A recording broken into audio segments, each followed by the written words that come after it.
Hello and welcome back to the Dugout podcast. This is episode number 49, getting close to 50. I can't quite believe it. Doesn't feel like we've been doing it for that long. But yeah, I'm excited to be here today. Although the football season's been over for a couple of weeks now, there's still a lot to talk about, a lot of transfers. I think Ethan has got a little quiz for us coming up later on. So, we've still got things to do here on the Dugout. And I mentioned Ethan, and we're joined by him and Laurie Finlayson the full trio to discuss everything that's happening around Scottish football today. First of all, boys, I'll come to you, Ethan. How you doing, mate? Yeah, good. Obviously, there's not a lot of football Scottish related at the moment, but we're all sort of looking for the transfer rumours and getting excited about what each club's bringing in. So yeah, it's an exciting time of the season. How's yourself? Yeah, I'm good. I'm good. I've been enjoying sort of recording the TikToks. That's one thing we're going to mention. We've got a dugout TikTok up. I've started sort of putting together some daily news videos. There'll be other stuff there, maybe clips of the podcast. I go on holiday at one point, so one of the boys might be taking duty from me for the week I'm on holiday. But yeah, if you're on here and you've not seen the TikTok, it's just the dugout on TikTok. Go check it out, and hopefully we can keep you up to date with the daily sort of happenings of Scottish football. Laurie, how are you doing, mate? We've mentioned transfers and stuff.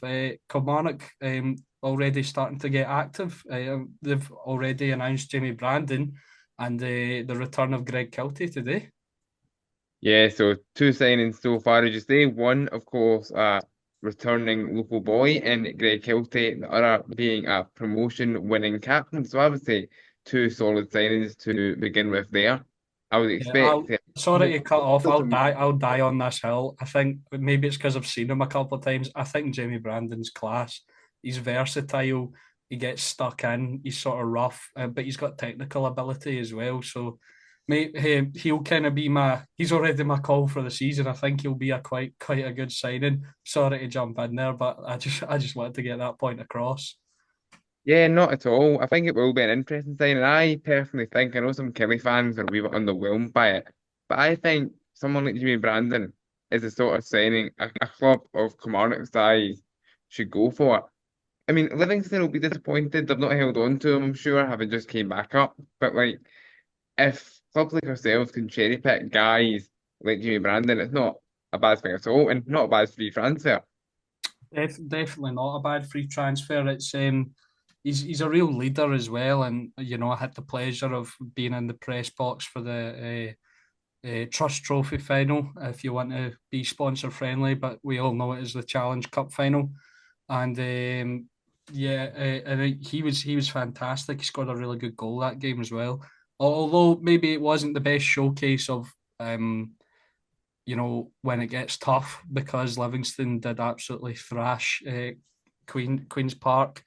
But Livingston have also added a few players to their ranks. They've got Stevie May back, and they brought in Zach Rudden and somebody else I saw the other day that I can't quite remember off the top of my head right now. Shane Blaney. Eh? Shane Blaine, the Motherwell Shane player. Blaney Yeah. from Yeah, Motherwell. that's the one. So Livingston as well, active in the window, trying to strengthen their bid for survival. Yeah, yeah. It seems like they're trying to kind of go down the route of bringing in Premiership experience, and yeah, the players might be old and might not be at their best stages of their career, but that's what you Well, need. Zach Rudden's 25, so No, I wasn't meaning him specifically. I was Aye. meaning other players. But that's what's going to get you success in the Premiership. If you go up there with, of course, I think we recognise that even in the Championship, Livingston had a lot of Premiership experience in their ranks, but you need to get that extra bit in. And Livingston have probably made the most signings of the Premiership team so far. They've been really active, and of course they need to be. It's not the most spectacular signings they're making, but the Livingston fans and David Martindale won't care if they're safe yeah. come May. Yeah. Well, And David just Martindale be working his magic again? Will he come back up on the shoestring budget and keep them up for the next 5 years? You know, it I could be mean, what's it happening. could happen. You never know with Martin Dale. Like, I rate him, and he was maybe somewhat unfortunate with the Livingston team that he had that went down. Yeah, he went down with a relative whimper, and yeah, we all got sick of the budget chat, right? But like, to be fair, the fact he bounced back out of what was a pretty strong championship, albeit this coming season will be even stronger, is quite impressive. And speaking of the championship, Falkirk as well have made a few interesting additions. Of course, Ethan, you probably going to Scott Bain a little bit more. So like their Premiership experience there. And of course, in recent days, they've announced the signing of Brian Graham, who I believe is solely going to be a player for Falkirk. I think there's a few things going on at Partick Thistle, though, kind of reading in between the lines there. Yeah, I think he said in an interview that he couldn't go back to just being a player at Partick Thistle after his experience as the caretaker. So I feel for him and sort of empathise with him on that front when you're in that position, and maybe he felt that he was the right man to take it forward, and maybe he felt he was ready to, and he had the right ideas. And you know, of course, they did go out in the playoffs, but they were pretty decent under Yeah. you know, the sort of tutelage of Mark Wilson as well and Brian Graham. So yeah, I guess he would feel aggrieved at that fact. But yeah, now he's got the move to the Premiership with Falkirk, and they're definitely an interesting kind of prospect this season. I feel like it could really go one of two ways for Falkirk. We could see them go really well and fight for top six, Yeah. or they could, you know, plummet straight back down to the championship with a whimper, using your words, Laurie. But Yeah. they've made One some thing I decent would signings certainly, so far. yeah, one thing I would certainly put on the records, and you're right, Alex, it can certainly go one of two ways. But as a fan, it is an away day that I want to tick off this season. I mean, it's really me from Ayrshire. Nice easy one to tick off. Plus, you kind of do want to go and see Falkirk because it's been an impressive story the last few years. Yes, it took them a long time to get out of the third tier, as we'll all remember. But the way that John McGlynn has kind of took the mantle on these past couple of years has been seriously impressive. I remember when John McGlynn got the Falkirk job, being very surprised that he took it because he had a pretty stable job in the Championship at the time with Raith Rovers. And I remember being at John McGlynn's final game as Raith Rovers boss, actually, it was against Kilmarnock in our kind of title party. And I'm like, what's he going to League One for? Yes, Falkirk have maybe the biggest budget in League One and all the rest of it. But it seemed a bit of a sideways move. But you know what? He's probably got it right. Yeah, and I think just to go back to Brian Graham, it's a really nice move for him. Obviously, he's had a great career. He's obviously coming to the end of that. But it's nice to see him that he is going to get the chance to play in the Premiership. Obviously, a remarkable achievement at Partick Thistle getting to 100 goals. Obviously, disappointment against Livingston, but he's there. And for Scott Bain, I think he's going to go. I don't see Scott Bain starting many games. I actually think that Nicky Hogarth will keep that starting role, but we'll obviously have to see once the season comes. A lot of people were actually saying that Hogarth should have got a call up for Scotland amid the goalkeeper injury or just goalkeeper in general crisis that the national team have at the moment. Yeah, Scott Bain's a good keeper though. You know, he has been sort of second to third choice at Celtic for years, but you know, I don't think we should forget that he is a decent level goalkeeper, and I think maybe we might see a case of, you know, them sort of sharing the kind of load this season. Just I'm taking it back a little bit to Livingston, but it's something I just wanted to talk about. There's a bit of a story between them and Aberdeen this season. Ethan, I don't know if you've seen. Um, Aberdeen No? obviously signed Tete Yengi's brother, Kusini Oh yeah, Yengi. I did see that. I did see So that. the Yengies will be facing off against each other in the Premiership this season. First of all, I think that's a great signing from Aberdeen. He's been very good at Portsmouth, and I was actually quite surprised. maybe it's because I've used him in FIFA career mode quite a few times, and I view him as maybe not a Scottish Premiership level player. Maybe I viewed him as someone who would, go on to do bigger and better things, not to disparage our league at all. But I didn't think someone in the Premiership would get him, and I think it's a great signing for Aberdeen. But yeah, it's just an interesting little story there. Yeah, that's a really nice one that we've got two brothers playing in the league. I've only really had that when a certain brother of a famous player played for Partick Thistle a few years ago, if you know who I'm referencing to. We absolutely know who you're referencing. I mean, to be fair, Kelly had one as well, but it's never spoken about. Years ago, it must have been like 2010 or 2011. Kelly had Pierre-Emerick Aubameyang's brother very briefly, as well. Willie Aubameyang, there you go. Yeah, I'm sure there's a photo I of think him I relatively think I recently remember that. where there was like a family photo of all the Aubameyangs, maybe Pierre in his Arsenal gear, and then you had Willie standing there in like a 2010 Kilmarnock shirt. Yeah. Brilliant. Yeah, that's class. That's class. Um, I was just gonna speak about Dundee there. If we're done, we're moving up the league. Dundee, obviously, the last club to avoid relegation. They've made two signings already. Paul Digby, as I think might have addressed last episode, and Bray Wright as well. I think they were both done deals, and I think Dundee's outgoings McGee and Portales, and I think there's Lyle Cameron as well. So Dundee will need to recruit Yeah. well under Is Mo Stephen Salah Press. still linked with a move away to Oh Motherwell? yeah, Mo Salah as well. Yeah, I think Mo Salah. Yeah, he's been linked with Motherwell. I don't know if that's still up. But I just wanted to quote Dundee's new manager because I thought what he said in some of his pressers was quite interesting. If I can find it here. Better than what Stephen Presley's been saying. Oh, that's what I'm saying. That's what I'm saying. Stephen Stephen Presley. Oh, Presley's sorry. had a shocker. I thought you said Motherwell's new manager. Sorry, I've. Oh, did I? No, did I? Maybe I did. But Stephen Presley's comments. If you're looking for a manager with a history of winning titles, I'm not your man. I've not demonstrated that yet. So he kind of gives across the message that he's good enough to be a Dundee manager if Dundee have little to no ambition, which the Dundee fans is not a great thing to hear. We'll have to see how that one goes, but I can only see it going one way Yeah, right now. I feel like the transition from a guy like Tony Docherty, where his style of football, at times isn't sustainable, but it's entertaining.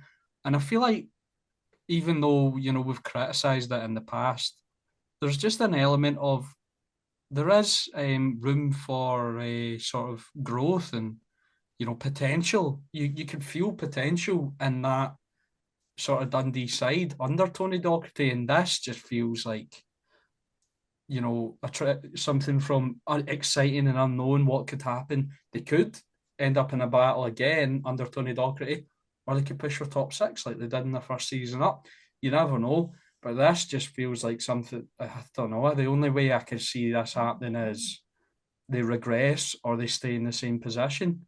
I'm hoping to be proven wrong. If Stephen Presley comes in and Dundee, go top six, I'll be happy to eat my words. But I just feel like it's an appointment with zero ambition.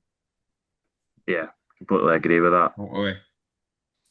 But I just yeah, sorry, The just only move. thing I would quick, Oh, the only sorry. thing I was very quickly say on the Presley appointment, and this is very not Dundee or not typically Dundee, is only thing I can think he used to be at Brentford. Was he managing a B team or something?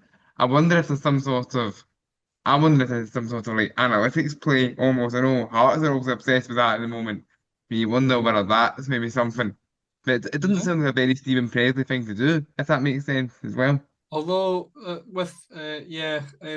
just on a Hearts thing though, although there's a analytics sort of thing going on, the links that have been kind of um, coming just now don't sound very analytical for Hearts. It's Danny No. Armstrong and Stuart Finlay being linked, but I'm sure we'll get onto that later. But yeah, maybe Stephen Presley with his experience at Brentford has got a bit of a team in there at Dundee to help identify players. the two signings so far are older players. Maybe it's speaking to what Ethan said earlier, is sort of experience trying to help them stay in the division. Because I think with their losses and potential losses, and a guy like Mo Salah, who I don't think gets enough plaudits, he's solid. He's a destroyer. He'll maybe pick up a couple of bookings, but when he's in the midfield, he'll break up play, and he's good, Mo Salah. But maybe with their outgoings, they're in a similar position to Livingston, where they'll need to bring in the experience and try and stay in the division.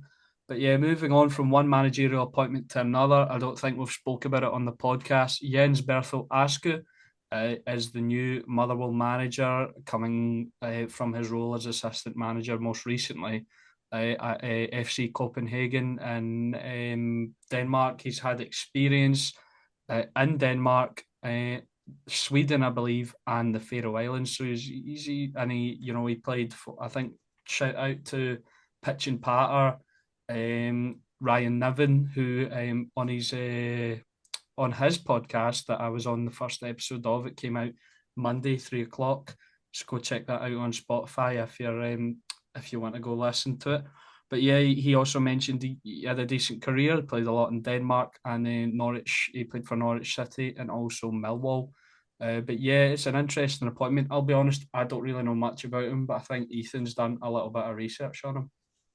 Yeah, this might be a bit long, but I'm sure the Motherwell fans will enjoy this. So he obviously started as a player assistant in his managerial career, and then in May 2018 he got his first as in first team role, first coach manager. They joined Vendessel FF, which is a Danish team that's spent only one of the last 15 seasons in the top flight. He joined right at the end of the season when they were in the second division. He helped them get through the playoffs into the Super League, which is the Denmark's top division. And then in that season, he couldn't keep them up. And when they went down, he was relieved of his duties. Then in that spell, he mostly used a 4-1-4-1 formation, but he also reverted to a 3-5-2 when things weren't going very well. And they actually beat Copenhagen, which for a team like 4-1-4-1. Looks like things are changing at Motherwell. No, it was that was the 3-5-2 that he played when 10 men behind the ball. Yeah, he played the 3-5-2 when he beat Copenhagen, and he tried to use that, but it didn't really lead to long-term success. Obviously, lost his job, but lost it in May, and then by December he got another job in the Faroe Islands with HB Tórshavn. He spent one calendar year season there because it's a winter season in the Faroe, and they just play. I think it's March to November they play their season. They won the league. He won a League and Cup double, a 79.3% win rate there. So he done very well there. Yeah. But they're one of the biggest teams in the Faroe Islands. So that's it's not expected. It's not like a Celtic or Rangers, but they are expected to be up that top side, but don't take it for granted. And then he obviously he earned his sort of respect back, got another move to the Danish top division with AC Horsens. And I think by the looks of it, he was appointed to kind of try and save them from relegation. He couldn't quite do it, but they went down to the second division. And then they won the second division at his first attempt, got back up to the Super League. But then again, the same story. They got relegated again. And again, he was relieved of his duties. But they have spent both seasons in the second division since, and the other Danish team he was with have only spent one of the last 15 seasons in the top division. So these are clubs that are it's good for them to get to the top division. And then after that, he got the biggest move of his career, I would say, in IFK Göteborg in Sweden in June 2023. He joined just before the halfway point in the calendar year and managed to keep them in the Allsvenskan, which is the Swedish Premier Division. And then in the 2024 season, the following one, he didn't have as good a season. They were down towards the bottom of the league.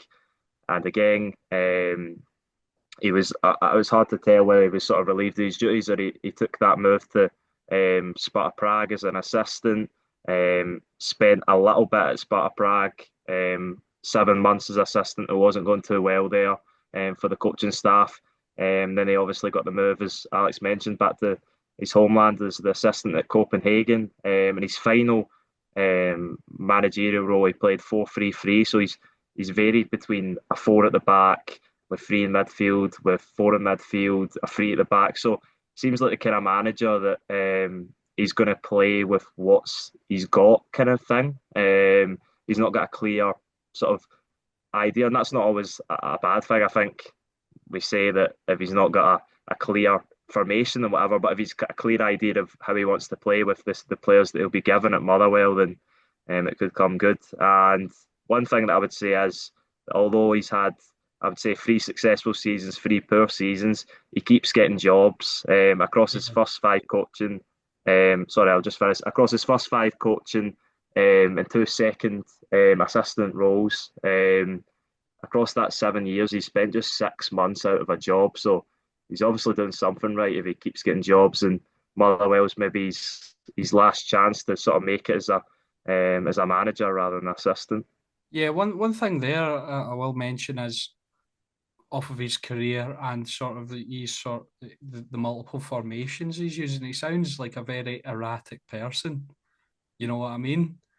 Jumping from Yeah. ship to ship, and also it seems like I don't want to speak to the man's character because I don't know him personally, but it seems like when the going gets tough, um, He gets out. he gets out. Although he might have been relieved of his duties there, Ethan, as you mentioned, we don't know what's transpired in the few times that he's moved away. But yeah, see off the back of that, I think my initial thoughts on the appointment was it was quite exciting, it was positive, and it was sort of the unknown, and the unknown's kind of exciting. But see off the back of the research you've done there, Ethan, I think I've been swayed slightly. And then, it seems very much like the modern football manager in the way of they get them in for a bit, and if it's not working, they move on, which might not be no fault of his own. But Motherwell have been pretty trigger happy in recent years with managers. So although it looked like they were in for the long haul with Michael Wilmer, but unfortunately he had to leave to go to Germany, because of family issues. Um, but yeah, but if things aren't going well, it seems like he could leave, or Motherwell might pull the trigger on him. So I think I've been swayed slightly by that breakdown you've done there on the appointment. I'm now a bit hazy on it, but yeah, thanks for that. Now I know everything I need to know about Jens Berthelascu. Laurie, what are your thoughts on this appointment? Yeah, I think it's very interesting. I actually appreciate the fact that Motherwell, for these last 2 appointments, have gone very left field and kind of have stayed away from the kind of managerial merry-go-round, as it were, because it gets a bit boring when it's the same names like doing the job all the time. So Motherwell going in a different direction, of course, with Michael Wimmer, and then obviously things happen there, and the and keeping that kind of going with the new appointment as well kind of does kind of at least show that Motherwell have some sort of plan or vision in place. Whether it pans out, I think it's another matter because Alex, as you say, this guy doesn't really hang about for very long. But then again, he's clearly no mug if he keeps getting jobs somewhere. And I mean, and as much as your assistant, Copenhagen's not a bad level. It's one of Yeah, these well, ones but where Steve Bruce kept getting jobs, so true, very true. no, Steve Just Bruce. around Steve Bruce. Uh, does he hold the record for the most relegations or something in I England? think I think it, I think he does have some sort of record, but as you say, he keeps getting jobs. I mean, to be fair, he used to always have his son Alex Bruce play centre half. At least when he was Hull City manager. To be fair, Alex Bruce, the wee spell in Scottish football as well, played for my team for a bit, and was actually perfectly all right. Yeah. Yeah, but I think with Askew, I know that maybe my researchers gave off that maybe he does leave and times are tough. But I think the interesting thing is that he's never really had a job like Motherwell in the sense that it seems like he's either been at a job with a team that he's one of the teams with the lowest expectation, like I mean the really lowest expectation in the league, or the team with the highest expectation in his league. And Yeah, I it's think interesting. we can agree that Motherwell, I know they were in the relegation half of the league this season, but I mean it was almost a decade ago since they were even in the relegation playoffs. So Motherwell, you would say, are a quite solid Don't Premiership remind club. me. Motherwell are quite a solid Premiership club at the moment, so it'll be interesting to see how he does. And as I said, this could be his sort of last chance to really make it as a first a first team manager. So yeah, it's a really interesting one. We'll have to see what he does with his players, who he signs, and how they line up as well, because it's not very clear based off what I've seen. Although maybe it's not all reliable what I've seen. We're moving on from Motherwell now, onto a side that we mentioned earlier. Hearts have, we kind of mentioned their kind of analytical approach now, but also they've had a bit of approach of maybe going after players. The former manager of Kilmarnock, Derek McInnes, the now manager of Hearts, is familiar with. But I think we'll start with the analytical side. Um, I think this is perhaps off the back of this signing. 25-year-old Portuguese striker Claudio Braga signed for Hearts over the past couple of days from the I can't remember. It was one of the I think it was the Norwegian second tier, or the Danish Yeah, second you're right. tier. Was it We just Norwegian? No, I Nor, not Nor, Norway, Nielsen. Norway. yeah, Norwegian second tier, Auslands or Elslands or something. Uh, Yeah. but came up on the auto captions on the TikTok as Allison's. So yeah, but he's signed. He's finished top scorer for the club, his previous club, Auslands, for the past 3 seasons in the Danish second tier. And I feel like attacking a sort of backup or attack or a new starting striker or just any sort of bolster in the attack, the striking position was key for Hearts this season. So yeah, Laurie, what do you make of this signing? I think it's interesting, and I think this is what obviously the kind of Jamestown analytics stuff was brought in to do. Bring in these kind of more left field players, and there was a player signed, I think, just as Derek McInnes arrived as well. Was he a Greek player? These are Yes. these are guys that you don't often see in Scottish football, and it's good to have, a refreshing kind of take on it. Obviously, Hearts have maybe had always that little bit more of a foreign influence as well, whether it be due to finances or indeed in the past, whether it be due to certain former ownership models or a full podcast series on that somewhere else. Um, but I think now Hearts are moving, towards a more kind of European style of recruitment, which is something that they will want because I think long term, relative success on the continent, maybe in the Conference League or whatever, is something that Hearts would want. I'm not saying winning the thing, but having a decent run and making income off of it. So guys like this new striker plucked out the Norwegian second tier is probably a step towards that. Yeah, and I definitely think they've got a good foundation there. They've obviously got a good manager, and I think Hearts, for the squad that they have, I think we can all agree they massively underperformed last season. So if they bring in these players and they're a success, they could be back where they belong, up in that sort of third position. Maybe splitting the old firm, as Hearts, Aberdeen, Hibs fans have said for years that they think they'll be able to do and they want to do. So yeah, I feel like yeah, with these signings it could be good, but also they've been linked with a couple of Scottish football kind of regulars. Sorry, Ethan, I kind of just glossed over you there. Do you want to talk about Braga for a little bit? I will. Braga, I think, is an interesting sign, but I was going to talk about two of the other signings that they've made. I think the other one, well, actually three, but from McEntee from Walsall is one of them, centre back, and then another striker they've signed, obviously Elton Kabanga, who we've seen a lot of in the second half of last season. I think Yeah, he's a good signing for them. I think the goals dried up for him, but I think there's definitely a player there that Derek McInnes will hope to get the best out of. And the one that excites me the most actually is the free transfer from Zemplin Michalovs. The Greek player, as Laurie mentioned, Alexandros Kazurdis, who scored 16 goals in 28 appearances this season, and is he a for a striker winger, as well? A winger?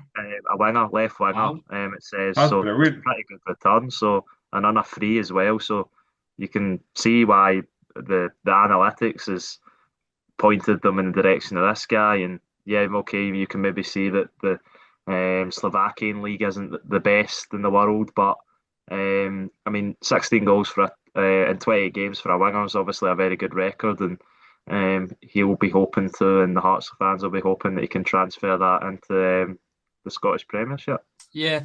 Do you know? Yeah, that's brilliant. Sorry, before we maybe apart from the two that we're going to talk about in a little bit, all these signings don't seem like very Derek McInnes signings. You know what I mean? No. And he's especially the two strikers, Kabangu and Braga. They seem like not just guys to be thrown up there to sort of batter defenders and win headers like our channel favourite Kyle Vassell, with sort of, I don't mean to be disrespectful, but he's not got a great deal of ability, Kyle Vassell. So they seem interesting. So it looks like McInnes has sort of come to an agreement with sort of the new sort of system at Hearts where he can identify his own guys, as we'll talk about. I keep alluding to it, but also you know, so have part of the analytical side and the players that the people are looking at, and he gets to bring in his own guy as well. I'd imagine he gets to look at the players before they come in also and go, yep, I agree with that. And also, I don't know how it would work. Do you think McInnes tells the analysis, what do you call them? Analysis people? Analyst. Scout, Analysts, there we scout go. analysts. All Uh, right. Derek McInnes takes like analysis. Uh, Analysts, I've messed it up again. The analysts, Yep. what kind of style he wants to play, and then they look at it and find the players that will maximise in that system, or if they sort of do their own thing. I'm not 100% sure on that. Maybe that's something we could look into. But yeah, it seems quite interesting. So, but moving on to the two signings that look like, well, one of them looks like it may have already happened with some leaked photos. Might be announced today. You never know, but it's hard to tell with these photos taken from across the other side of the stadium. But two guys, two former Kilmarnock players, Stuart Findlay and Danny Armstrong, have been linked with Hearts, and Laurie. Unfortunately for you, because I'm sure you wanted them back, it looks like there's been leaked photos of Stuart Findlay holding up the Hearts scarf wearing the Jambos jersey at Tynecastle. Yes, indeed, there has been. I mean, it's been a bit of a gut punch, the Stuart Finlay one, because it's played out very publicly in the media that Derek McInnes has been desperate to reunite with him. Of course, it was McInnes who brought Stuart Finlay back to Rugby Park a couple of years ago on loan from Oxford. He managed to kind of retain that for the season just gone as well, and it appears that he's done the same trick for a third time, albeit this time Hearts. It appears it's going to be a loan from Oxford United. That will probably be confirmed by the time this episode's out. I'd be willing to speculate, but I tell you what, I am, excuse the slight pun here, heartbroken that he's not going to be wearing the blue and white stripes. But what I will say is, Derek McInnes, for any of these players who, signs for him, whether the guys he's worked with before or whether it's any new guys, he's known to be a very good kind of, to use Derek's own word, a good salesman in the sense that he's good at persuading a player to sign for him.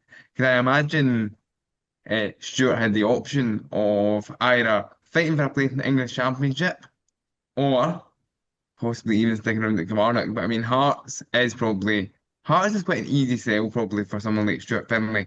And the Danny Armstrong links, I don't know how serious they are at this point. I mean, Armstrong himself did admit that he did turn down Hearts in January, so all of those reports were true. Recently, as in last week, um, Danny was actually speaking to one of the Scottish national newspapers, and he wasn't particularly forthcoming on where his next destination would be, whether it be in Scotland, whether it be down south again, or whether potentially he'd be trying abroad. There is some rumours going about that he's fancying a move to somewhere. The club hasn't been named, but whether it could be somewhere in the MLS or in America, somewhere potentially. I think there has been reports that clubs from, I think this is a quote here, clubs from around the world are interested in Danny Armstrong. So that is definitely an option for him. He could go apply his trade in. Maybe he's not quite at that stage yet, but we've seen players like Greg Stewart and Jason Cummings go to India. Also, Jason Cummings to Australia Yeah. and eventually became an Australia international. So maybe that's an option for Danny Armstrong to go across the continents or go to a club in Europe and sort of ply his trade there. But I definitely think as long as he's a free agent, the Hearts rumours will be sort of circulating around. Very much so. I think, and Ethan, you can comment on this as well. Danny Armstrong, like any player, this is why I personally don't hold a grudge about Danny moving on, right? Players are out there to look after themselves and look after their families. I mean, recently, at the start of last season, Danny and his missus just had a kid. So you're trying to set things up for a kid as well. It's not just about football, really, is it?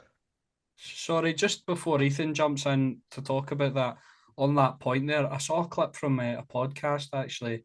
I think it might be in his own podcast. I think former Hearts left back Dimitri Mitchell speaking about Oh, I that. forgot about him. He was sort of saying, "Oh, on the face of it, it might look really good, but sometimes it can be tough." And before you jump all over me, this is sort of the example he gave, right? So you're earning 6 grand a week, which is a great wage, right? But 45% of that goes to tax, and then another 5% goes, I can't remember where he said. So you're earning 3 grand a week, which is still or it might have been 3 grand a week, and then half of it was away. So it might have been 1,500 a week he was talking about, but anyway, 1,500. 1,500, and which is still a really good wage, And he did say that. He said, "Oh, it's still a great wage."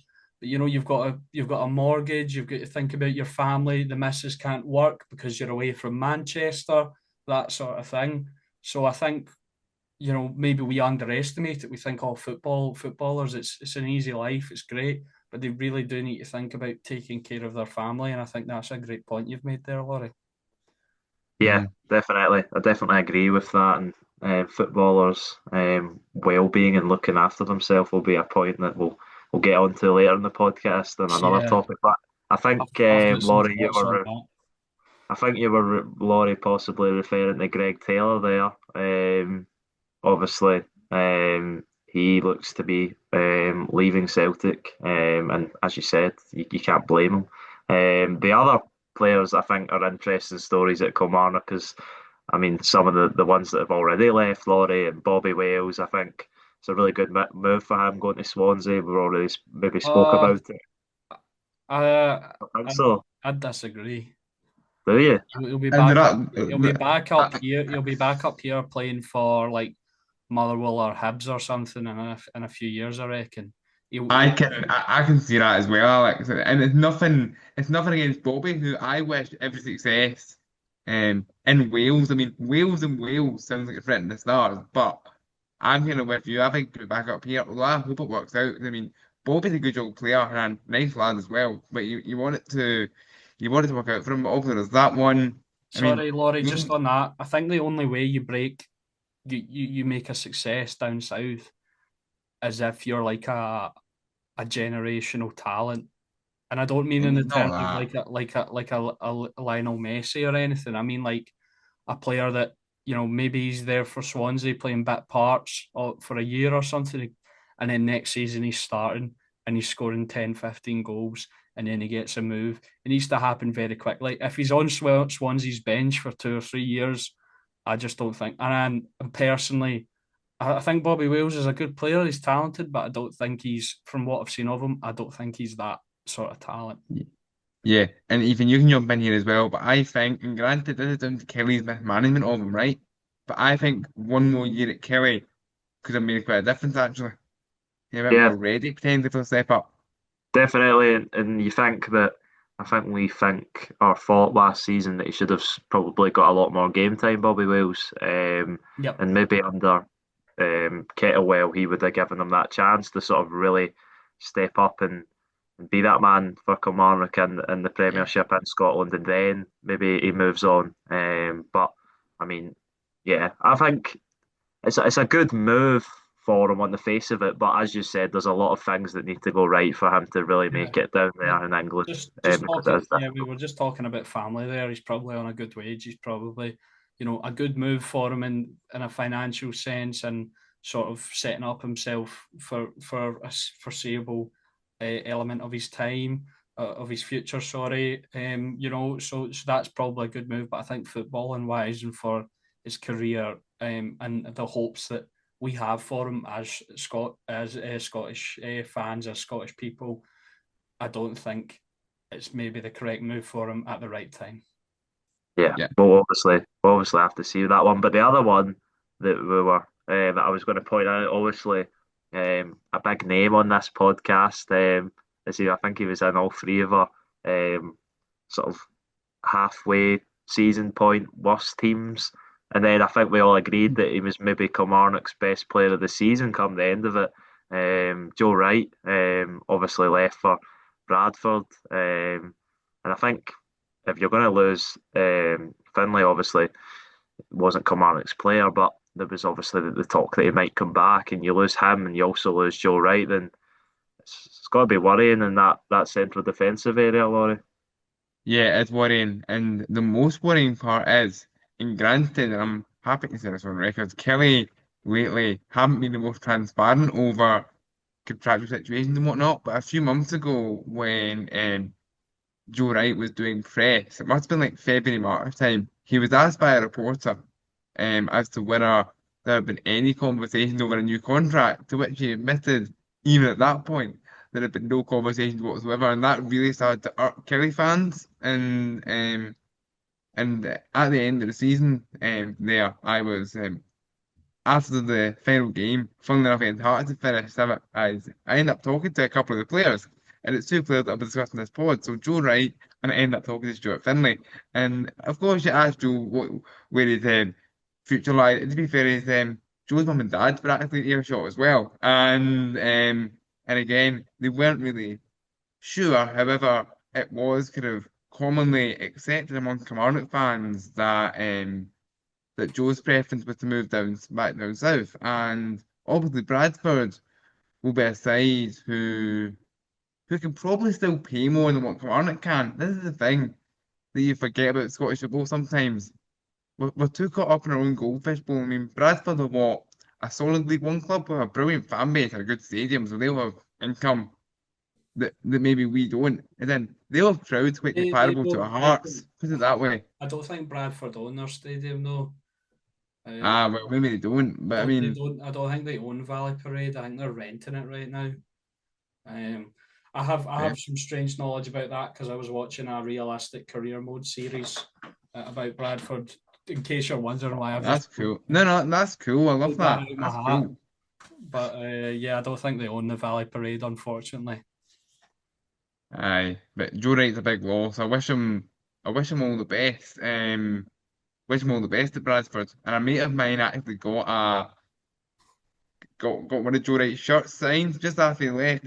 He promised him a shirt, and he actually did get in touch with the person and send it. So I mean, the guy he's a really nice guy as well. Joe Wright, really quite down to earth. Yeah, the size of the interactions that you've spoke about with him as well, Laurie. He sounds like a top guy. So we wish him all the best down in Bradford, and hopefully they can use him well, and hopefully he doesn't pick up a lot of red cards next season. Maybe he'll be better Yeah. off without VAR. Um, maybe but it will be. but where was I going to go next? I was going to go to Hibs next. There we go. I've just had the thought there. There's not been a lot of news around Hibs. I think we mentioned last week about the signing of Ralph Salinger. Yeah.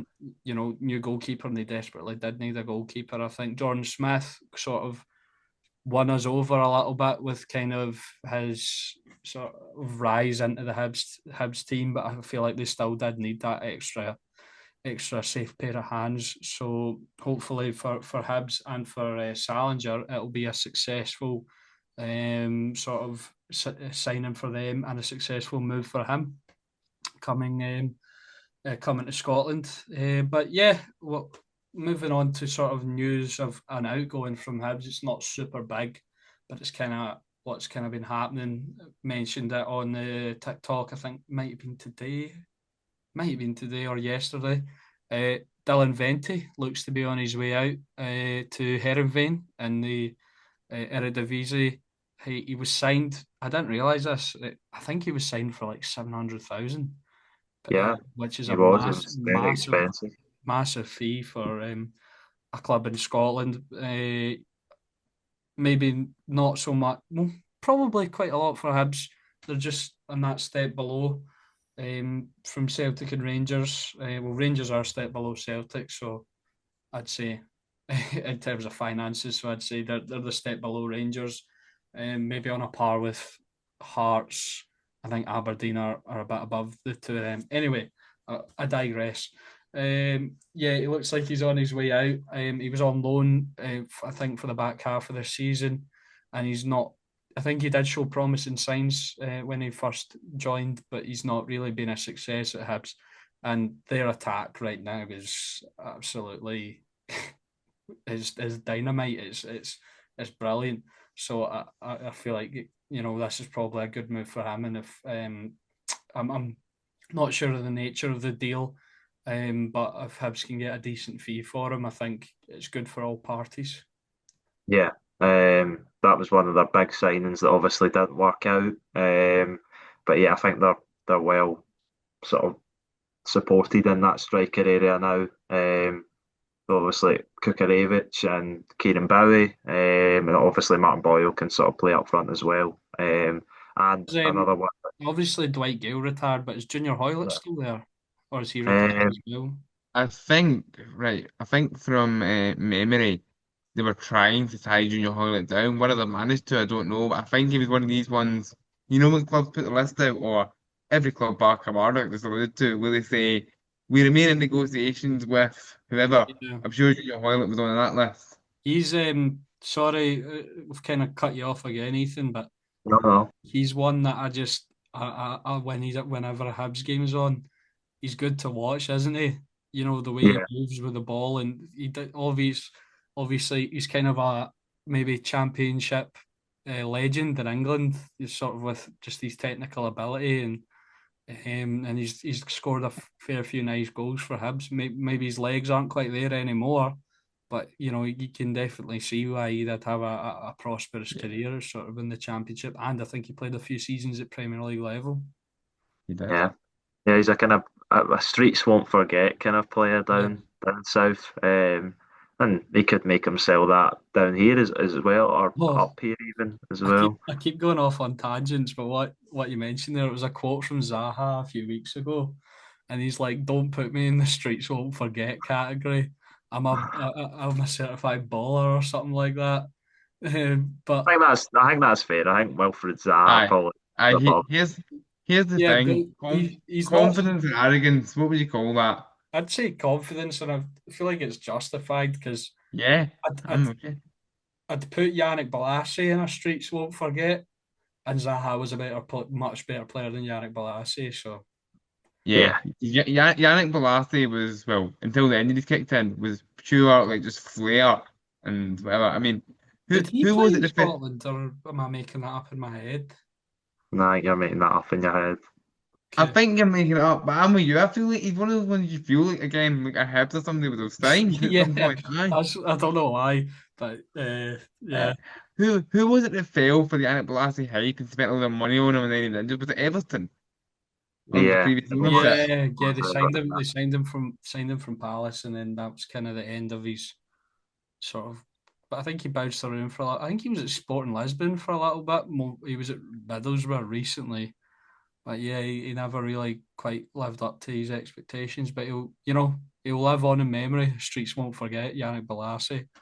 But yeah, Ethan, I think we were talking about Hibs. I can't remember. Were you going to say something? I was just going to say about maybe someone that, because he's been signed for a while, that maybe I forgot that obviously Jamie McGrath is going to be a Hibs Oh player next yeah, season yeah, after celebrating their downfall of not having automatic Europe after winning the Scottish Cup with Aberdeen. But yeah, I think Hibs are in a really good place at the moment. I know they'll have to suffer the disappointment that they've not got automatic group stage football, but I would still, I think I've said this before, I believe that they have the third best squad in the league. And something that I seen pointed out on X or Twitter, whatever you want to call it, the other day was that the sort of five biggest clubs in Scotland, you would say, Celtic and Rangers, obviously financially far away from the rest, but Hibs, Hearts, and Aberdeen, with the spending power that they've shown this season, or the season just gone, maybe, and then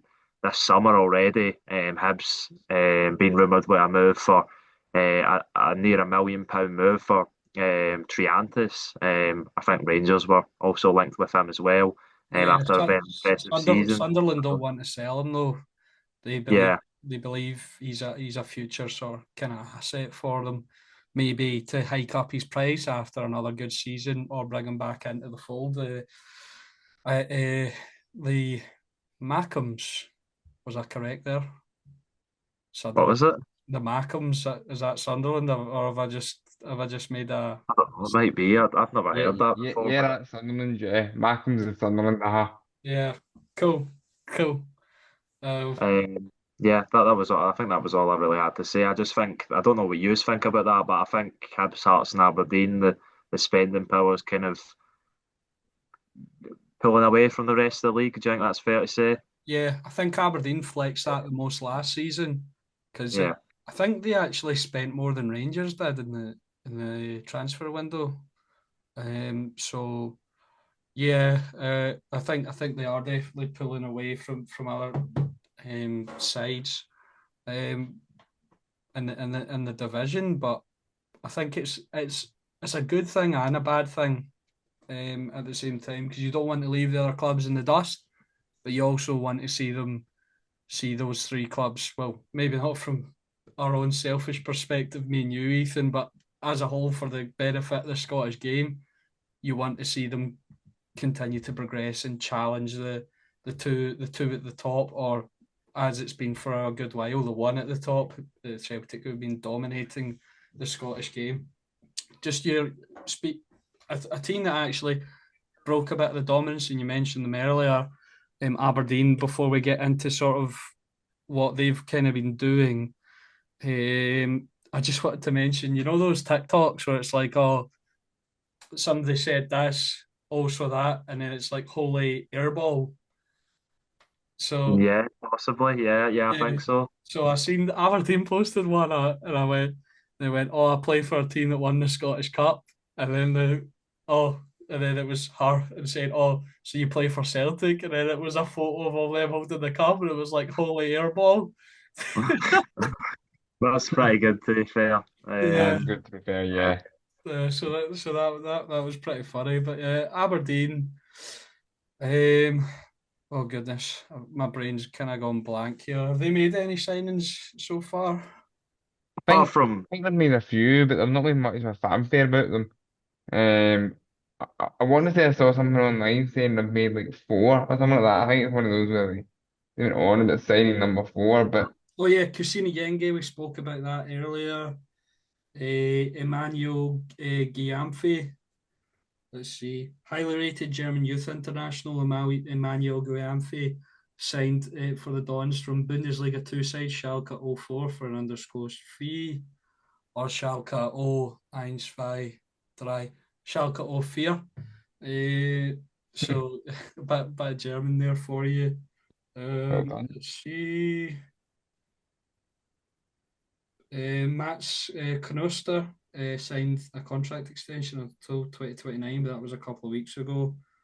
So I'm seeing more recently it's Cassini Yengi and Giamfi, but I've seen a couple of interviews.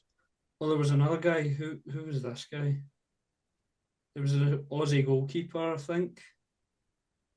Nick Suman. That, I've not seen that one yet.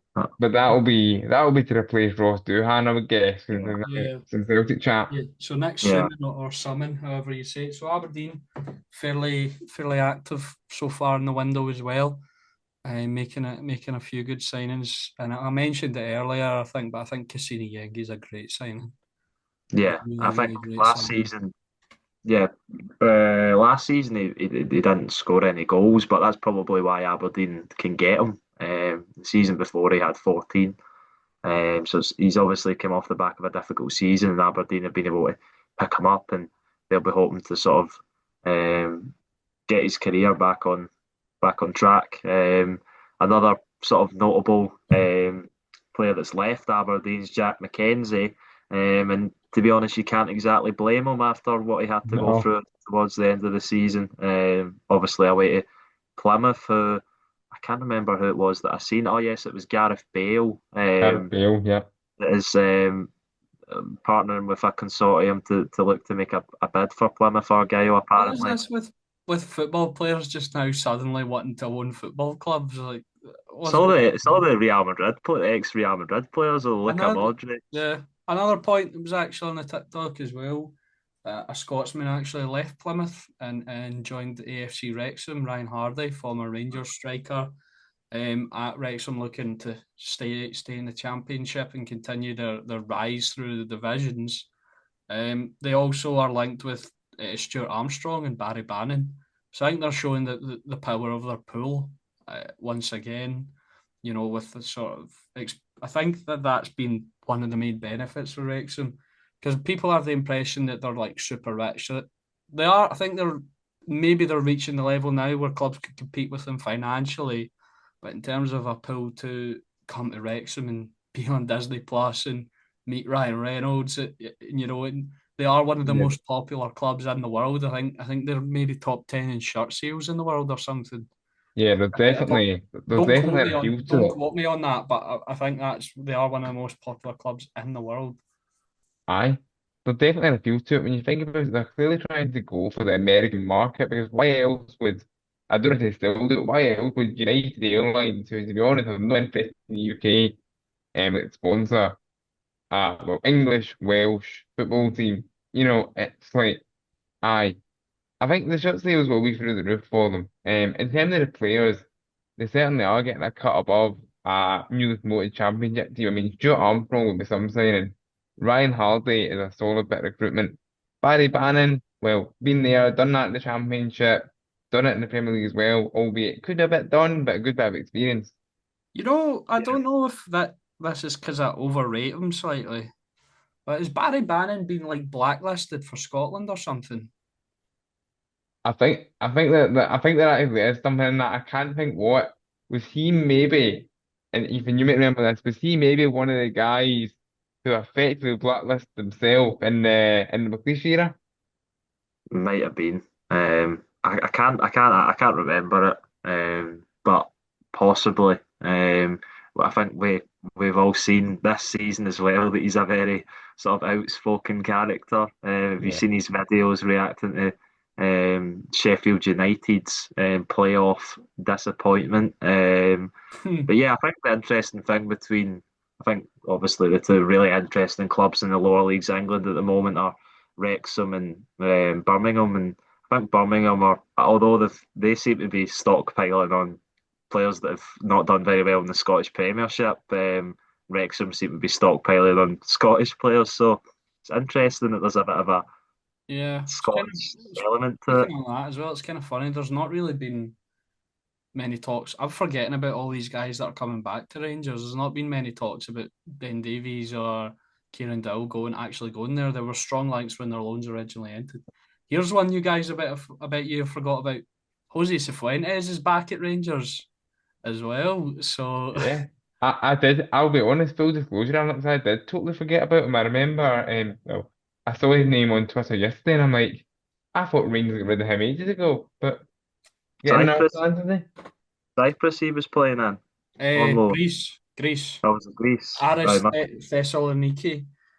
All right. They wanted, I think there was an option to buy for 3 million, and but they were trying to negotiate it down, and it was like a 2 week window, and they wouldn't pay it, and Rangers wouldn't budge. So, that's that. So moving on to Dundee United, they have already made two signings this summer, a striker and a centre back. I'll need to quickly pull up the names because I can't remember them off the top of my head. I believe one of them is a Moldovan, and the other one is an Australian striker, Moldovan centre back. Let's see, a sharpshooter from down under. Dundee United FC are delighted to announce the signing of Zach Sapsford from Western Sydney Wanderers. The Australian frontman arrives on a 3 year deal, so a big contract. I think we've covered it before, especially for clubs that maybe don't have the biggest budget. That's why you see so much turnover in the lower leagues in England and in Scottish top flight, sort of lower half.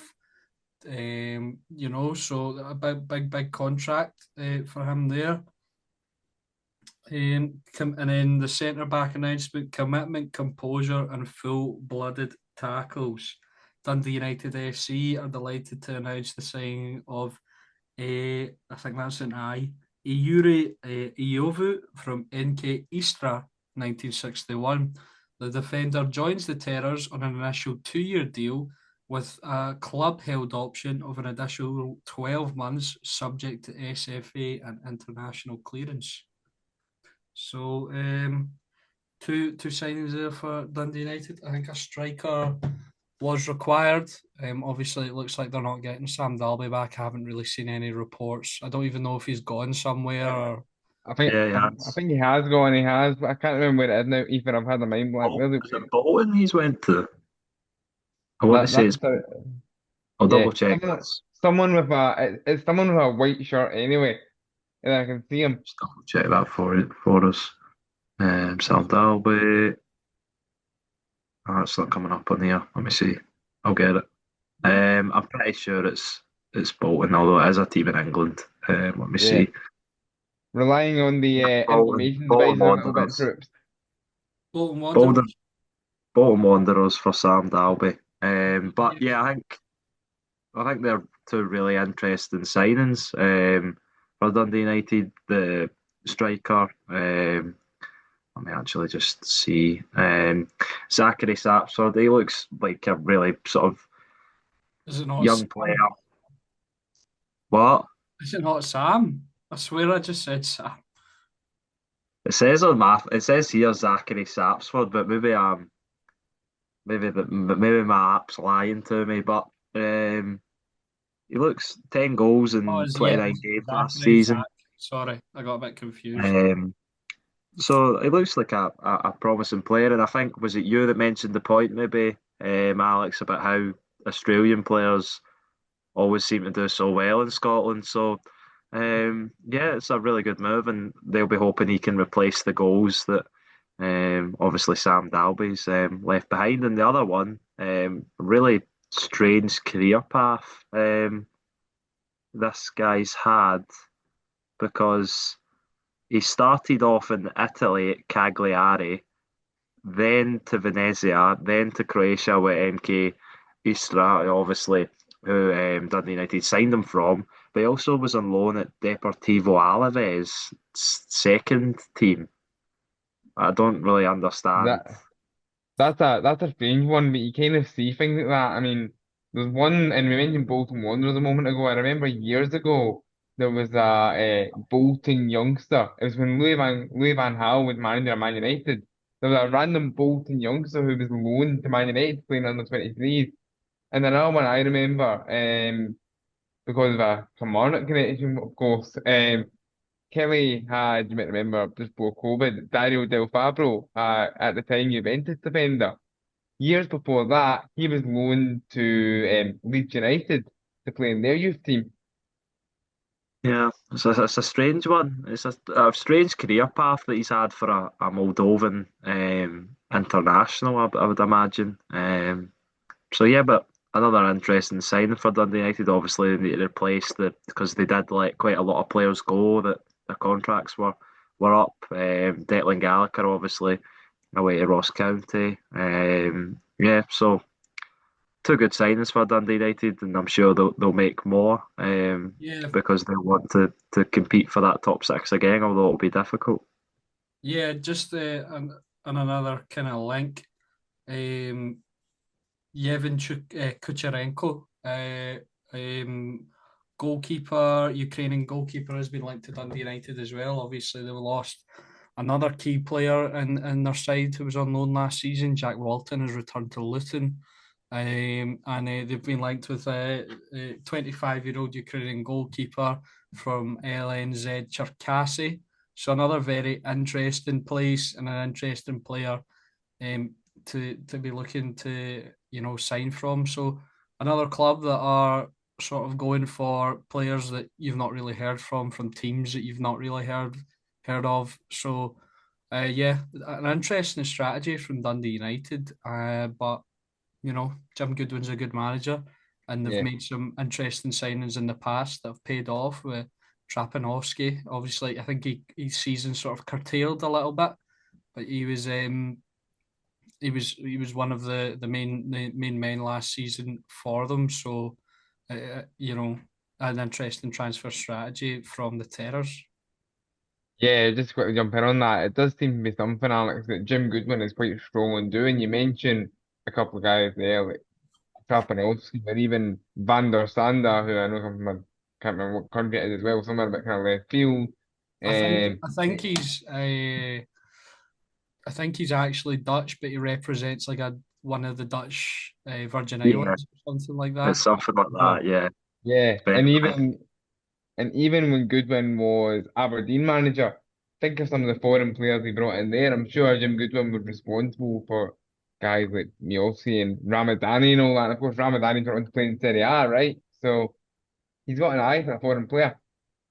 Yeah, and the weird thing that I'm picking up is that a lot of North Macedonian players, that's free Yeah. because obviously Miovski and then Trapanovsky and Babunski he's brought to Dundee United. So yeah, he's got, and I think that's where you can sometimes get the best because with Scotland you know what you're getting, yes, but these players that are coming from across Europe and across the world and Australian players. Then yeah, they can sometimes you can get them for cheap, cheaper than you can maybe get Scottish players. You can get them for on a cheaper wage as well. So it's some smart business that Dundee United done last season. Obviously earned them European football, and then they've got that extra bit of cash this season, and they'll probably go for the same transfer model again because why wouldn't they? Yeah, Yeah. yeah, There's an element of, I don't know what you think, Alex, there's an element of bravery to it as well. I mean, it definitely. goes back to what I was saying about Hearts earlier, and most about Derek McInnes himself. A lot of his recruitment is normally very like UK and Ireland centric. I mean, he said at Hearts he still wants a British core. He has said that, or a UK and Ireland based core. But like I think the amount that's why of I've found Hearts' window kind of interesting because of sort of like I mentioned earlier, the varied kind of likes and signings. yeah. I mean, I love it when you see foreign players coming into the league that I've never heard of. Like we were saying there about, some random what Moldovan centre back. I like that. There's a novelty to that. Yeah, it's funny though because I feel like you get not saying you do this, sorry, but you get people who would be buzzing about foreign players coming in, but they're also the same people that would be kicking off at Celtic and Rangers for signing foreign players and not trying to bring through um, Yeah. Scottish talent. So I, I know they, what you mean. they're You can't win. yeah, and they're not benefiting the national team. But yeah, but anyway, moving on to St Mirren now. They've had a couple of outgoings. Caelan Boyd-Munce, Laurie, informed me during the break, has left to go to Wycombe Wanderers, and Richard Taylor, another Scottish Premiership alumni, to Bolton. He was fairly solid for St Mirren, made 41 appearances. Every time I see him, I thought he was decent. Well, gave me one of my best moments watching sports scene. He headed it over the bar in the last minutes of the game, and you hear a fan shouting, "You're 6 foot bloody two, and you can't get over the effing or something like that." It Brilliant. class, but yeah, he's left to go to the Bolton Wanderers. Joining Sam Dalby over there. So St Mirren, maybe have to look for a few signings. They have made one, announced one today, and another interesting one. We're getting these all over the Premiership this season. Jamaican international Richard King signs until 2027 with the Buddies. I'll be honest, again, I don't know much about him. I think he's 23 years old, so there's room to grow for him. And our friend, as mentioned earlier, host of Pitch and Patter, brand new podcast, go check it out again. Ryan Niven is quite buzzing, and I think he's referred to him as King Richard. So, yeah, another interesting signing, Ethan. Yeah, it's not often that we get a Jamaican player in the Scottish Premiership, a Jamaican international, someone who's played over 100 games in the Jamaican League for Cavalier SC. He spent Oh, Rangers had a Jamaican international really recently. oh yeah, of course. That's true, yeah. Yeah. Aye, Kamal Roof, yeah. Although Yeah. I don't think he's actually Jamaican. I think he's just got Jamaican parents or something. So Yeah. I think this guy is Yeah, actually Jamaican. yeah, the thing I picked up with him is that he spent a brief loan spell in Iceland as well.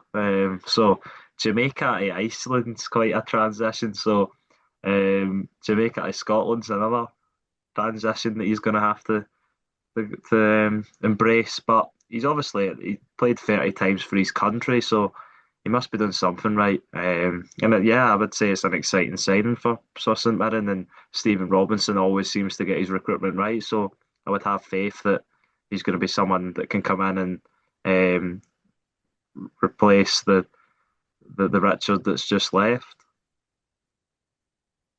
Yeah, I think it's solid. I think again it is quite ambitious from St Mirren. Again, I probably, actively trying to cast our net that little bit wider. Which you've probably not seen St Mirren do. Probably since Oren Kearney brought in some gems from abroad. Everyone remembers the goalkeeper of Backlash Flatty, but there was a few others as well. I'm sure if Ryan was listening, if he's not too busy with his own podcast, we know episode 2 is not far away from him. He could probably tell us some more. But I mean, Yeah, he's it's, actually it's good to see uploading. that. Sorry, he's actually uploading this Thursday with our university lecturer, Dr. James Mahon. I don't know how to pronounce his second name super well, but go and listen to that. You'll have some laugh. Yeah, that'll be brilliant. Yeah, that'll be absolute gold. Yeah. Sorry to cut you off there, Laurie. What were you saying? No, I was just gonna make the point of again, it was back to what we said about Dundee United, about Kilmarnock. It's good to see the net being cast that little bit wider. I was just saying that Mirren probably haven't really done it since probably the brief spell under Oren Kearney, which granted was actually less than a full season. But as he brought in, some foreign guys. I mean, the goalkeeper Vaclav Vladke is the one that kind of stuck out at the time. But you're seeing St Mirren kind of experiment more in foreign markets again. And to get a Jamaican international who, as you pointed out, is still young and is still developing, is a real coup for St Mirren, which is probably showing you the effect of probably using stuff like Y Scout and whatever. Because I don't imagine St Mirren scouts have been sunning themselves in Jamaica or whatnot. Think that's what they did actually. They just booked a wee holiday and went, "Oh yeah, we're going to look at a player." And they're on their holiday and they're like, "Oh crap, we better actually bring some names back here." Just went to the local football match and picked them out. No, in all serious though, I think it is an interesting signing, and hopefully for the St Mirren fans and our good friend Ryan, he can be a success in Paisley. So Celtic, we'll talk about Celtic. Greg Taylor, we've mentioned him earlier. Looks like he's definitely on his way out. Um, so they'll need cover there for Kieran Tierney. I can't remember the first name, but I remember the second name. Japanese left-sided centre back and left back Inamura has been linked to Celtic on a permanent move. I think he's gosh, I can't remember all these specifics. I'm getting all out of whack here, but I think he's 23. His first name might be Ayato. Don't Hayato, yes. There we go. Ayato and Amura. I think he's 23 years old. He can play left-sided centre back and left back, so you're kind of covering two positions there. And Celtic once again dipping into the Japanese market. Nothing's kind of been confirmed yet, but we're having these links to the Asian Japanese market again. Yeah. I think it's a move that or a rumor that's caused a lot of confusion amongst Celtic fans because he doesn't seem like the because I think it's pretty obvious that Celtic are going to need to sign a left back that's capable to play at a really high level because we can all sit here and admit that Kieran Tierney isn't going to be the most reliable when it comes to being there all the time and being fit all the time.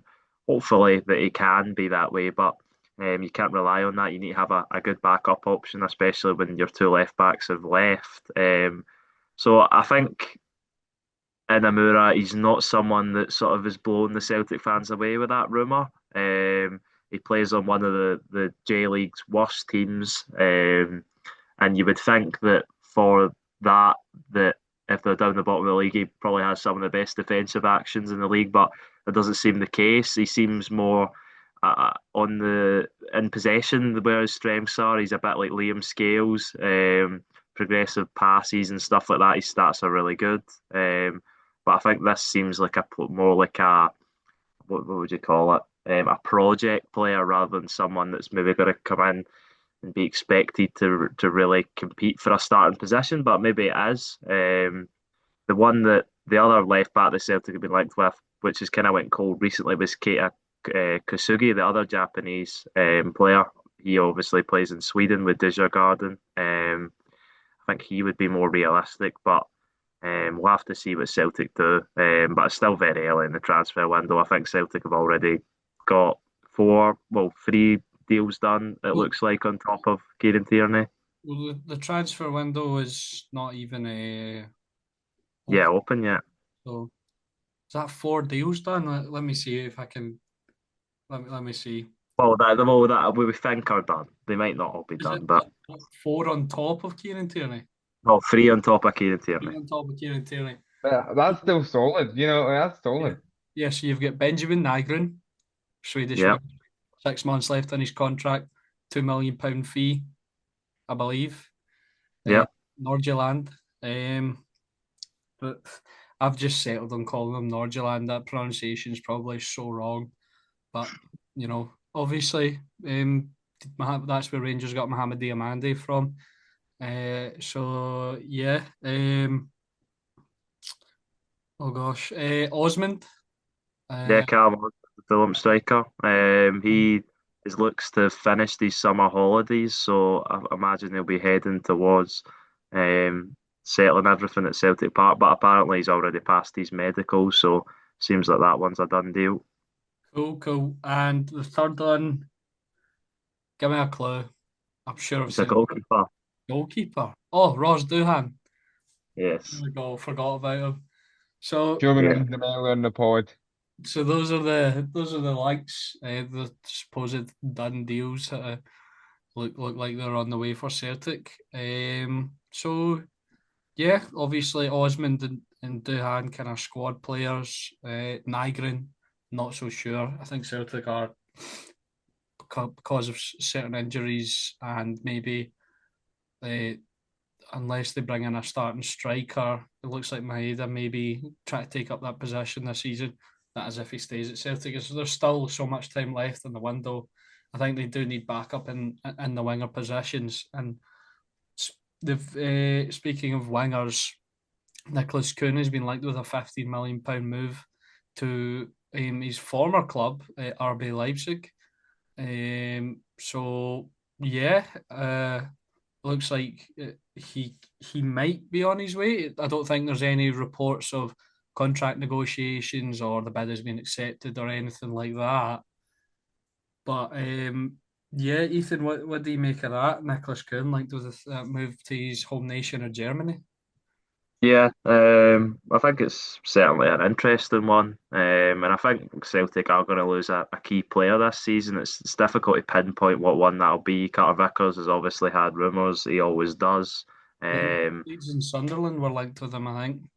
yeah, Dyson Maeda will obviously have links away after the season's had. Same with Nicholas Kuhn. Rio Hatate's, I think a lot of the Celtic fans believe that he wants a move. So it'll be interesting to see who goes. But Nicholas Kuhn, I don't think Celtic will be accepting.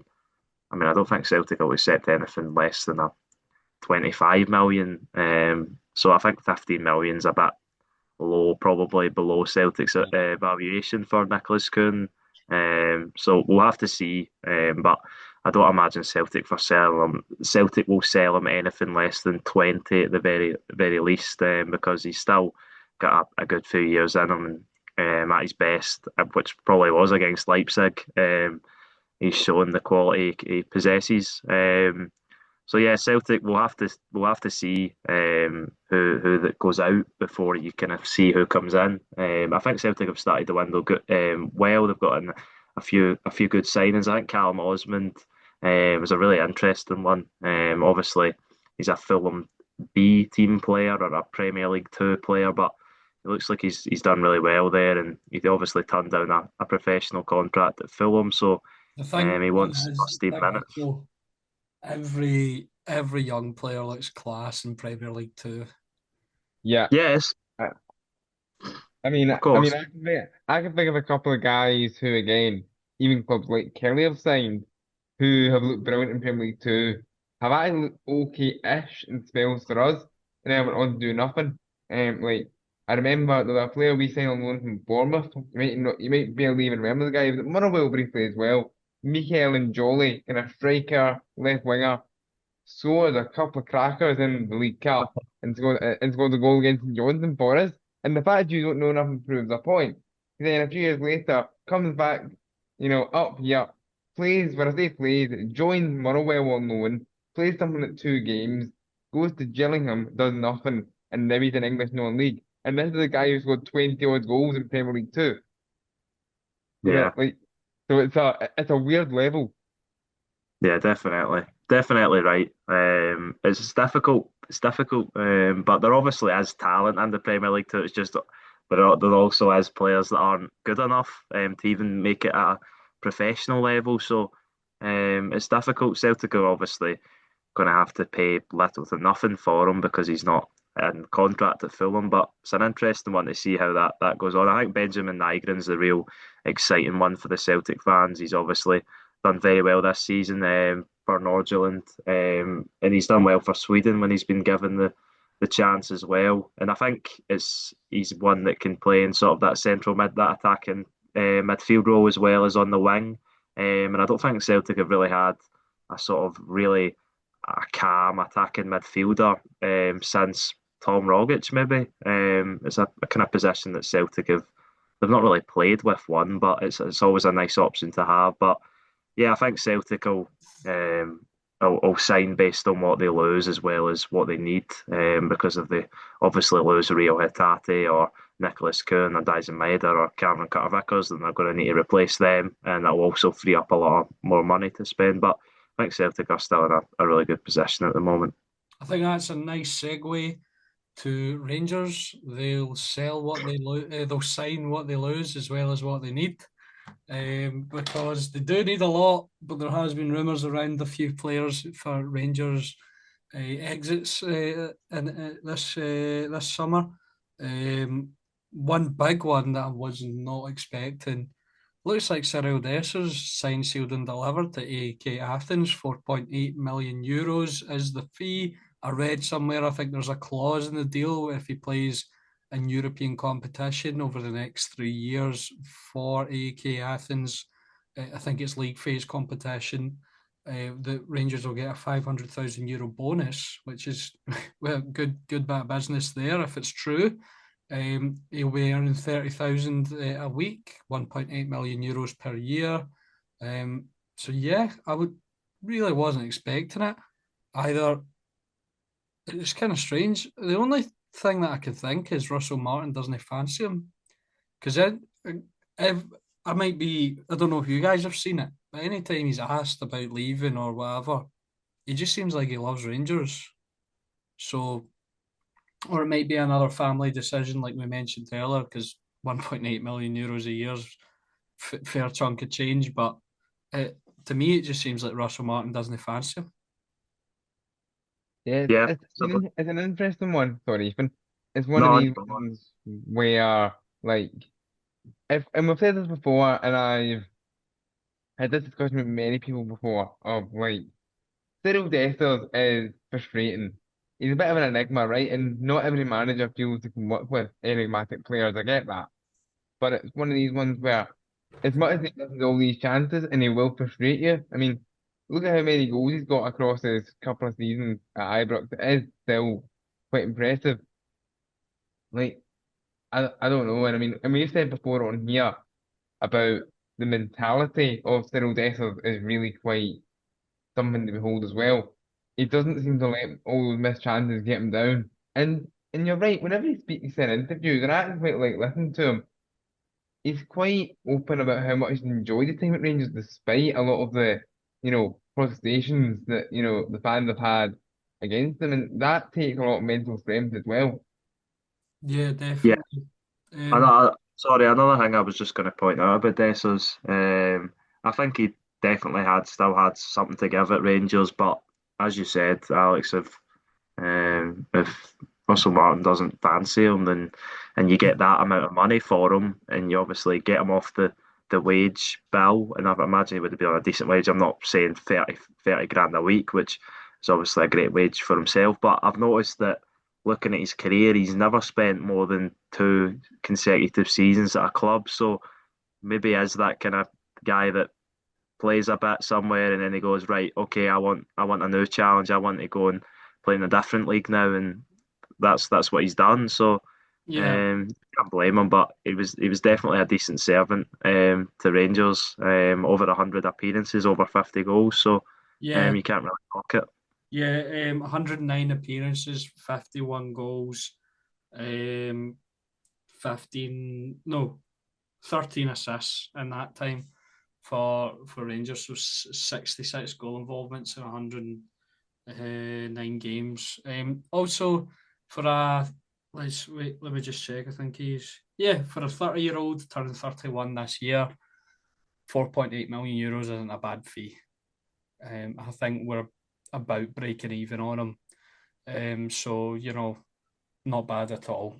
Just one thing I've noticed there: Rangers have officially unveiled Lyle Cameron as a Rangers player. So we knew that was done for since January, obviously, but that's him in the door now. He's got the kit, he's got the photos. So Lyle Cameron is officially a Rangers player. More sort of rumours about exits. Hamza Egerman was linked with a number of clubs. It's kind of been narrowed down. The reports are saying that Everton and West Ham would be willing to gamble on the 22-year-old Moroccan striker. Laurie, what do you make of that? That is really interesting. I don't know if he's quite ready for the Premier League yet. You used the word gamble, Alex, and I think that's exactly what it is. However, I've been really impressed with Hamza Eggman. I remember you and I having quite a few discussions, off air around Eggman actually. Because I remember I hadn't watched too much of him, and I remember watching a Rangers game actually with a bit of purpose. It must have been a European game. Like, if Rangers on a Sunday, I don't tend to watch too much of it. And I remember being really quite impressed with him. You've said before about how the ball kind of sticks around them. It's going to be almost like a force field around them. And that'd be great if you could do that in the Premier League. But I'm not sure if that happens so much there. But I mean, Mm. good luck to him because he's got a bright future anyway. Whether this is the right time, there are matter. But like, yeah, a good bit of business potentially for Rangers. We've got a tidy profit there. Yeah. If we do sell him, we'll be in desperate need of a couple of strikers. But what I would like to keep him for another year, probably. Just to see him develop a bit more. And then from a selfish standpoint, I feel like this would be the season where he'd get 20 plus, maybe even 25, and when he's got a full, because I don't. He didn't make his Rangers debut until like the last 15 minutes of the Old Firm in like September or something.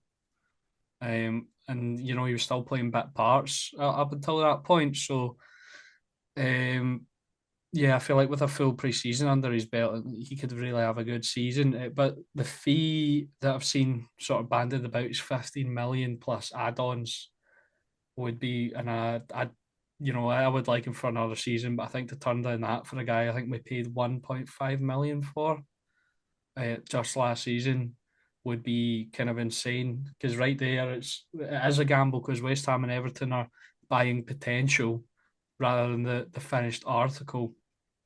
And if that kind of money's being offered and Rangers reject it, we could see the repeat of mistakes like Ryan Kent and Alfredo Morelos. Um, you know, and he could stay at Rangers and then just be crap for the next two years or whatever, and then we'll end up getting like a measly fee for him, or his contract will run out, Yeah. or whatever. So I feel like Yeah. if that's the fee on the table, Mhm. Rangers should take it.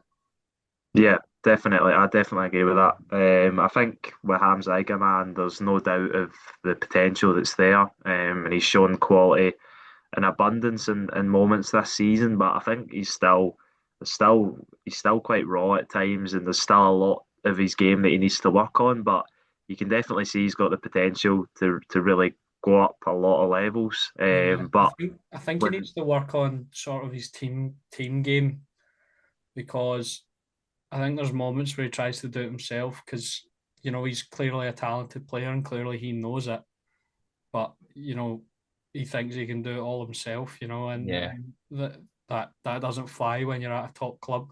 But I think that speaks to you saying what you're saying, Ethan, about him being raw.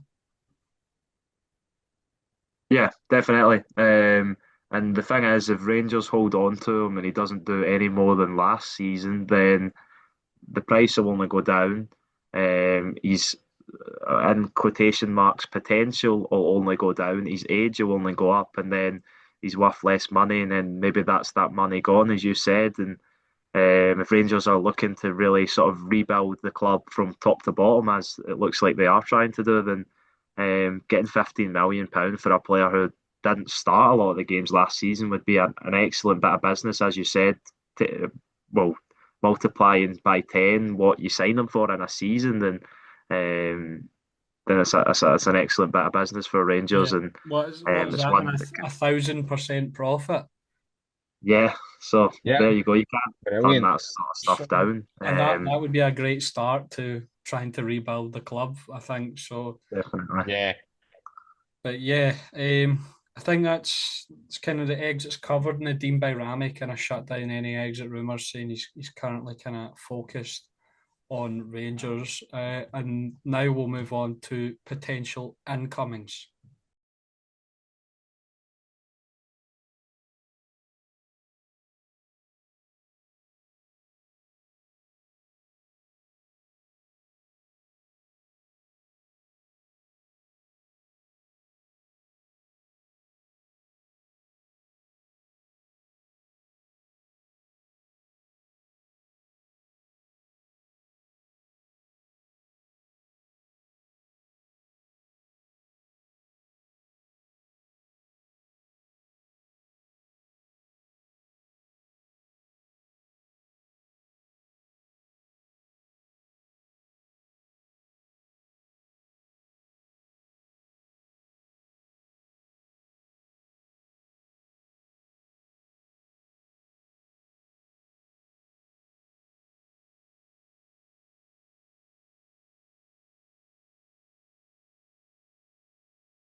are two potential incomings that I want to talk about for Rangers players who look like they are pretty much coming in the door at Ibrox and will be the first real signings of the Russell Martin era. Quickly, I just want to talk about though. It seems like all the links with Rangers and Russell Martin being the new manager have very much been Championship, lower Premiership, League One. Sticking to his roots kind of thing. Which I'm not mad about. We've had some good players in the past coming over for like development fees and stuff. Calvin Bassey, Joe Rebo. So yeah, and one player who looks like he'll be coming for a development fee of £300,000 is Peterborough winger Kwame Poku. I think he's played for Ghana, or he's declared for Ghana at international level. I don't know if he's played for them or they're under 21s or whatever. But he's 23 years old. He has played I think 147 games for Peterborough, getting 60 goals and assists from the right wing position, which is quite impressive for a winger. We were speaking about impressive stats earlier. Who was the guy that was who was the guy that had really good winger stats and we were talking Oh, about him? the Hearts player, I can't remember his name, the first Uh, guy signed this summer. Yeah, yeah. yeah, So Poku is very much one left-footed right winger, and it looks in reports the other day suggested that 25 other clubs were in for him in Europe and in England, and reports today are suggesting that Rangers have won the battle for him. So, and I think this is a good signing. I think it's one uh, the Rangers need. They obviously need a right winger. They need a left winger as well. They've been crying out for a left winger for ages. Looks like Václav Černy's not going to be coming back. So Poku looks like a good signing for Rangers. yeah, definitely. He's got in his last two seasons, especially, he's got 12 goals in both those seasons. He's had 42 goal involvements in 80 games, so um, it's like a goal involvement every other game. So it's a good return for a winger. And League One is a decent level as well. There's been players that have came to the Premiership and done really well from League One. I mean, the one I think of instantly is obviously Matt O'Reilly. But yeah, on a free, well, not a free, a developmental fee, is obviously you need to pay with these players. But yeah, it's an exciting signing, and Rangers obviously needed a winger. They probably need more wingers still, but it's a good start. And yeah, it's a really good start to the window for Rangers. Yeah, he had a. I was looking through his games and he had a standout performance in the derby actually against Cambridge United. He in a 6-1 win against the U's, he grabbed a hat trick and an assist. And I'm sure the Peterborough fans were loving that after that match day.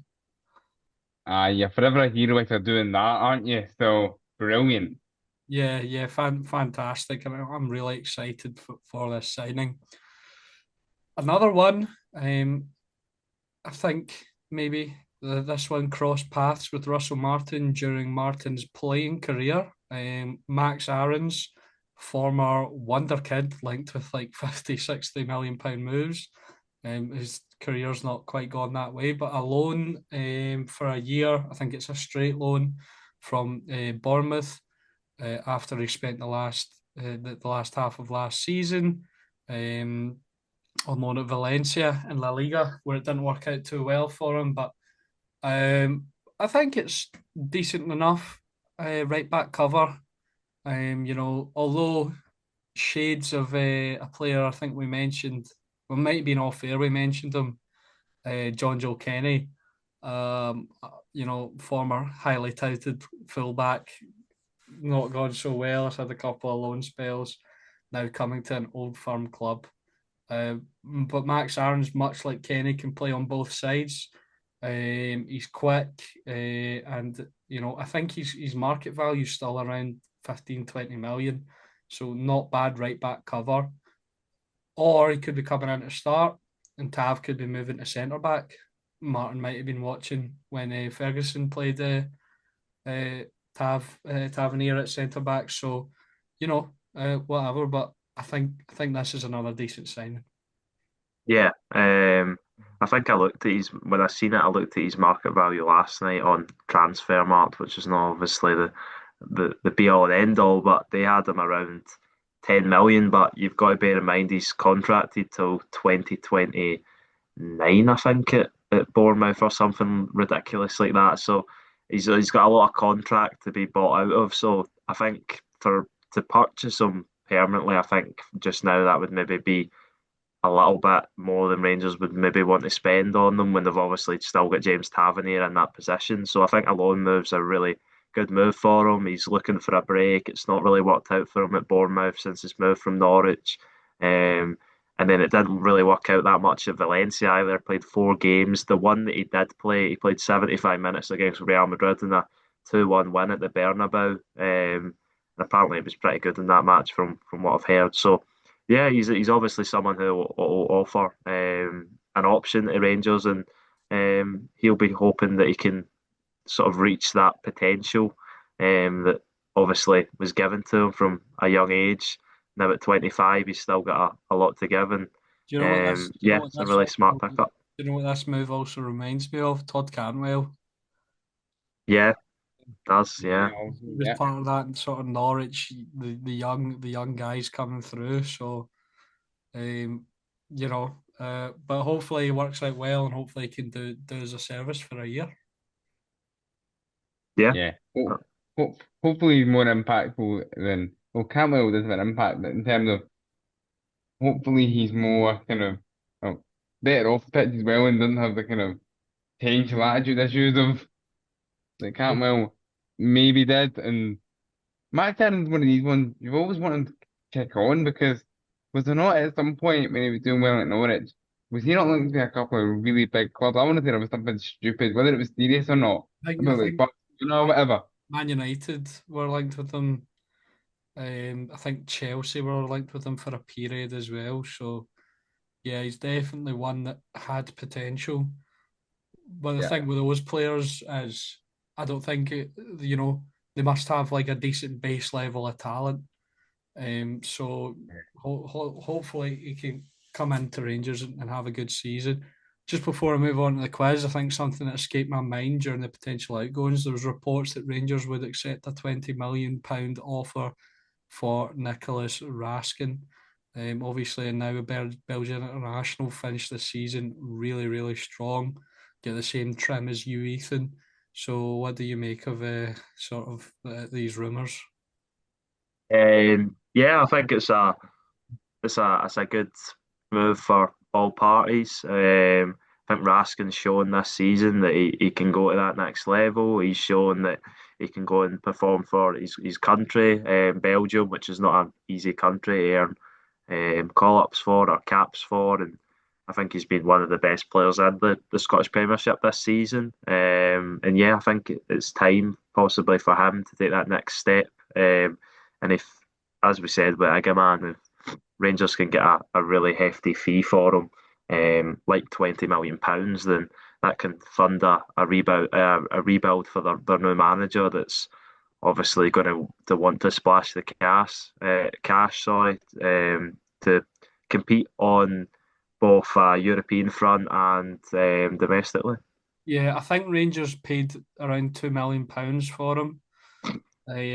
Which would be another decent profit. However, I think Standard Liège have a 20% sell on. So if Rangers sold them for 20 million, oh God, 60, they would get six. This is why we're journalists, guys. They would get We're not mathematicians at all. so Rangers would get 16 million, which is still a fairly decent, you know, uh, profit. I'd say for Nicholas Raskin. Laurie, just before we move on to the quiz, have you got any thoughts on that? Yeah, just kind of wondering of like, is just a thought, and you notice it over maybe the last few years, is £20 million the kind of ceiling for a Scottish Premiership player? I'm not saying it should be more or less, but it's just a thought. Yeah, I feel like there it is definitely a ceiling. I feel like the ones obviously that have broke it have been exceptional cases. The likes of Matt O'Reilly, Kieran Tierney, Yeah, Calvin Bassey. That was one where Ajax were definitely buying potential, but he did show he had amazing physical attributes as well. And he was just voted Fulham's Player of the Season as well. So Calvin Bassey is yeah. doing it in the Premier League at the highest level in the world, as the English like to say. But yeah, no, it's I think, sorry, I was just going to make a last point on Raskin. I think another thing is that you've got to bear in mind the club position, because I think clubs like I think Aston Villa were the last ones I seen linked with Raskin. They'll know that Rangers are wanting money to fund a rebuild, and they'll know that they can maybe offer a little bit less than what Raskin's actually worth. yeah, Whereas maybe at Celtic, say, where Celtic have got more of the players in place, they need to sell less so they can demand they more for their yeah, players, if you know what I'm saying. they don't Celtic aren't in any need of money. Rangers aren't Yeah, in debt anymore, which is good, but they're still trying to build up the club value and yeah. get it Mhm. back on track. And this is the very start of that with the new owners. So I Yeah. did agree with that point, Ethan. Maybe they could slightly fleece them, and a club with you know all the sort of um, people who work at Aston Villa, the resources they'll be able. I think they'll definitely be able to attract Raskin and if the players on board, it's very difficult for the club to say no to an offer that they would So yeah, yeah, right. So that's it for all the talk today. It's been super long, but our very own Ethan Barlow has prepared a little quiz for me and Laurie. So Ethan, I'll let you take the reins for this last bit of the podcast.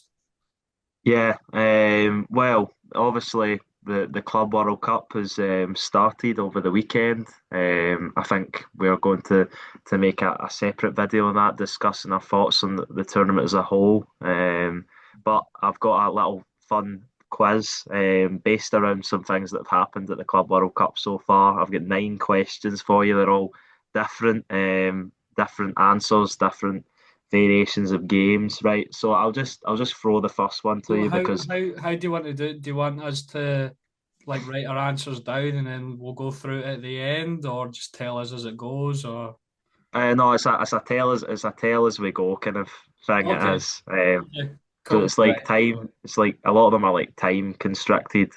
So I'll just go in with the first one, and I'll get my timer up because you've got 30 seconds to do this. And you know what? Actually, you can WhatsApp me, send me your answers, and I'll read them out. So I'll Okay. I'll get so the first question. So Trezeguet obviously missed the penalty in the opening game for Egyptian side Al Ahly. Um, as you probably remember, he played in the Premier League with Aston Villa. But how many of the other 13 Egyptians to play in the Premier League can you name? And you've got 30 seconds to send me answers. Okay. Oh gosh, I'm drawing a blank, a complete Right. blank. What we'll say is so far I've got two. Remember the current. There's current players. Don't forget the obvious ones. Is what I Who's would say as a clue. who's the West Brom guy? Oh, you might have gave Laurie Uh, that one. no, no. I think I've already got that person. I No, can't Um. think of one. I'll give you another 30 seconds because that's quite quick. So we've got 20 seconds left. Okay. Just get all your answers to me, and I'll read them out and see who's got more. See if I can think of another one here. No. Oh, here we Right. go. Okay. I've just put these ones in, right? And Ethan, here we are. I've Right, got. that's it. That's it. Can you send me some, Alex? I've just There we sent go. them. Right. Okay. Right. So he's both had Mohamed Salah, obviously. He's both actually got the right back, El Mohammadi. So it's two apiece. Then Alex got one. This is why I said this, Laurie. Remember the current players, Omar Marmoush, obviously Egyptian. Oh, I actually forgot about him when I was making the question. And I forgot about El Nene. yeah, there's another one. That's that's um, that's why I was reacting. and then I think Laurie, you got Higazi. Oh, I Yeah, was that trying to that think. It's I nearly said El Ghazi, but he's actually Dutch. he's Dutch. yeah, So but you've both got three, so it's gonna have to be a no points awarded for the first question. or you could just give us one each. I could, but I don't think he's deserved. No, I'll give you one each. I'll be nice, right? Give us the others then. Give us the others. Oh, I'll get it right. So we've got obviously Trezeguet, as I said, Mohamed Salah, Could we have? El Were we allowed to name Trezeguet? no, Okay. uh, El Okay. Mohammadi, Mido, Gali, Higazi, Sobi, Saki, El Neni, Fatih, Gedo, Shoki, Sam Morsey, and Omar Oh, Oh, Marmoush. oh, Sam Morsey. He's not Egyptian. Yes, yeah, He's that actually. not the I'm pretty Ipswich sure he player. is. Yes, he played for them. Aye, yeah, that actually. Is he? Hmm. Who was the guy then? Yeah, Wait, who was the guy that broke the? Sam Morsey. Yeah. No, no, there was someone who broke a record. I know he does. What was the record? He was like the first player from Syria or something to play in the Prem. I'm not sure that one. Right. Hmm. Okay. Anyway, I'll get on to the next question. Morsey and El Nene were the only other ones that I would have got, and Higazi. So I could have got, It was a difficult one. It was could a have got. difficult Yeah. one. Right, this is a different style of one. You know the game Lies, where you each say how Oh, many you think you can name. yeah, yeah. Yeah, yeah. Right, okay. So the question is, Jamal Musiala obviously came back from his lengthy injury. He came off the bench to score a hat trick against Auckland City and Bayern Munich's 10-0 win. So the question is, how many players can you name that have scored a hat trick off the bench? I've got a Oh, list of players in front of me. If you have any more suggestions, but who wants to start? One.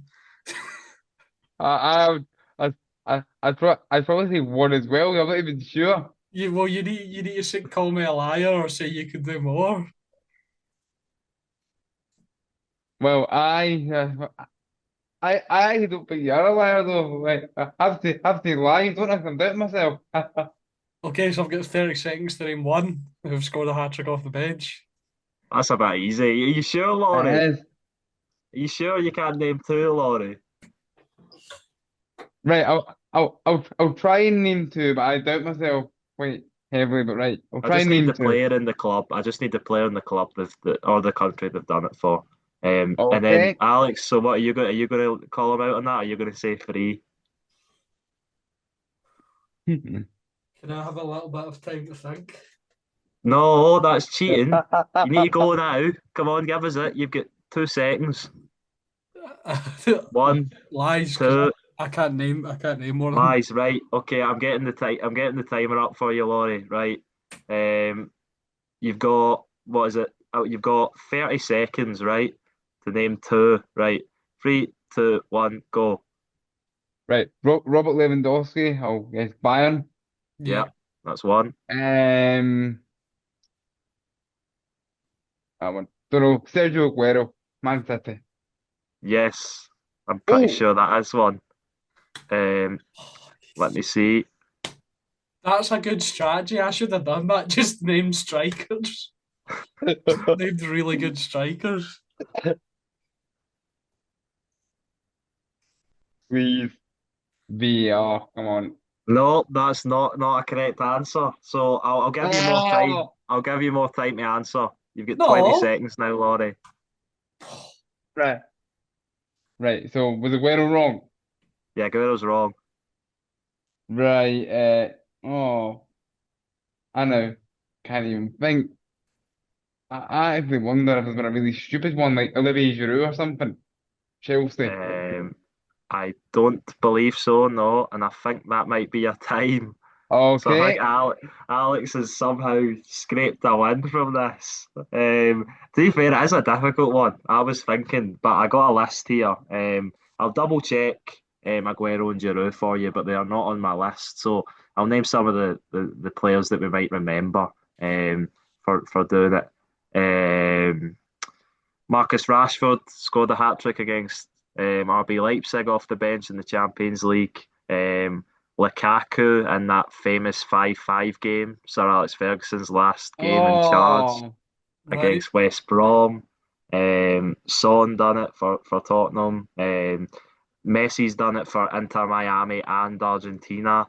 Um, Lautaro Martinez done it for Inter Milan. Mbappe for PSG. Salah for Liverpool against Rangers. In that 7-1 game. I've blocked Um, that from my mind. Ole Gunnar Solskjaer for yeah. Manchester United, Erling Oh, of Haaland on his course. Borussia Dortmund debut, um, and then of course Robert Lewandowski, who scored 5 goals in 9 minutes, famously. I'll double check, but I do believe that Alex has got that point. Hmm. Um, so he'll go ahead 2-1. Okay. Uh, Fair's fair. Like, I mean, Aguero feels like an unfortunate one. Like I've got to say, Aguero feels unfortunate. yeah, he's got 12 Premier League hat tricks, I believe, Aguero, it says here. So yeah, but yeah, point goes Alex's way. So 2-1. And we'll go on to the next question, also related to the same game. And this one, I'll just, if any of these, this is very difficult. That's probably the most difficult question. So if any of these can get this, just send me the answers. I'll give you a minute. Um, can you Okay. name can you name any of the New Zealand internationals to play in the Scottish Premiership? Just send me the answers if you've got any. Got 1 minute. They've all And then probably played for Kilmarnock. If you got any of them, then send them over. No cheating. okay. Oh, I feel like I had one in the SPL. It's obvious. I now can't think of them. I had a bit of a mind blank. I wouldn't have got Oh, any of these, so don't worry if you don't. But uh, right. I'm now having a bit of a mind blank, but I'm trying to think of one. I feel like someone randomly at St Mirren, funnily enough, will have had some New That's Zealand. that's what I was thinking. Somebody at St Mirren. Aye. you Oh, might be right there. oh, 10 seconds yeah, left to send in those answers. I don't. yeah. Okay, I think I've potentially got two. I'm actually not sure on one of them. We can back it this way. I'm not sure whether the person has a cap or not. But there we go. I've sent in my couple of Yeah. answers. Alex Grieve, Laurie, you're correct. That's one of the answers Damn, I had damn down. it! Oh, that's what I Um, was thinking of. I don't have your other answer, Stephen, all down. What I had in front of me, Oh this my might god! not be all Oh of my them. god! Ethan, can I've just. It's only a few seconds What? after. I think I've just came up with someone potentially. What? Who is it? Oh no, wait, no, he's Australian. Cammy Devlin. The ones I had Oh, were Rory Fallon, Alex Grieve, James McGarry, and George Stranger. oh, Um, James McGarry. He's relatively recent. Who was it he played yeah, for? Oh, Aberdeen, I think it was. Aberdeen. Yeah, there we go. Well, two points apiece now. We go on to the fourth question. Um, so the PSG obviously started their Club World Cup campaign with a dominant win over Atletico Madrid. If And they go on to win the Club World Cup and UEFA Super Cup, they would join an elite club with two clubs who have also won the sextuple. Who are they and when did they do it? There's two answers for this, so I'll just whoever's the first to oh, answer can get the point. They've done it in the same season, No, like just same. who's won 6 trophies in a season. 2 clubs have done it, both in the 21st century. You need the club and the year that they done it. A year. Right. Yeah. Right, okay. Oh, Okay, I'll give you a point for club, 2 points for year then. Okay. 2025. Okay. And I'll give you a minute from now. okay. And 2 clubs, you say? Yeah, 2 clubs have done it, 2 different clubs. And I'll give you another clue. It was in two different decades they done it. They both done it Oh, once, but it was 2 different decades yeah. that they done it. Okay. So just send the answers over. You've got 30 seconds left. This is my best bet, I think. This, this is Yeah, miles out, but I'm just going for this, right? Okay, Let's those are see. my answers. okay, that's fine. Yeah, 2 answers you've got in 2 years. You've got Laurie. That's what Alex has done. So you can do the same and see how many points Yep. we've got. Boom. That's that done. And also, I did a quick bit of fact checking while you were reading your question. Stephen O was a New Zealand international. He gets 17 New Zealand caps. Oh, He, he's played for Kilmarnock and he was actually East Kilbride not so long ago. That one for you, Alex. Oh. So well, East you've Kilbride, outdone the then you get. quizmaster, Laurie. You've outdone me. Well, I'll read out your answers. Okay, so first of all, Okay. Alex, you had Manchester City in 2023, and Real Madrid in 2016. Laurie, you had Manchester City in Oh, 2024 I went a year out, I and think. Benfica in the 1960s. You maybe missed when I said they were both in the 21st century. So I did say that. none of yous get any points because it was Barcelona in 2009 and Bayern Munich in 2020. No, wait a minute here. Oh, wait. Man City in 2023, they won the Champions League. Yeah, They won the Prem, they won the Carabao Cup, Oh, they won the FA Cup, so they did the quadruple, right? And then surely they did they won get the Super Cup Community and the Club Shield? World Cup. that's the only ones that it says. I don't think I think Man City won 5 in that season. Let me see. Teams, Oh, Yeah, but it's not this. You didn't, bro. You didn't specify it was like the one. but Barcelona and Bayern Munich are at present the only 2 teams to achieve the sextuple. there There we you go. are. So Man City were close, but no cigar. Right. Well, I'll tell you to remember these answers because this next question is related. With Vitinha having won the Nations League trophy, he could become the joint most single season decorated player for team trophies with who? So, um, if he goes on to win the Club World Cup and UEFA Super Cup, he could have won the most trophies in a season for a player. And who is that other player? Well, surely the Okay. whole blooming Barcelona squad and Bayern Munich squad. Yeah, Yeah, that's well, good. yeah, I said that. It's one of their players. Right, that's kind of what I was No, wait, no, thinking. no, no. I'm gonna revoke my answer. Right, Uh, actually, no, no, no. You both said that. I'll take your first answers. I'm gonna say I've said an answer, Ah, you said an answer.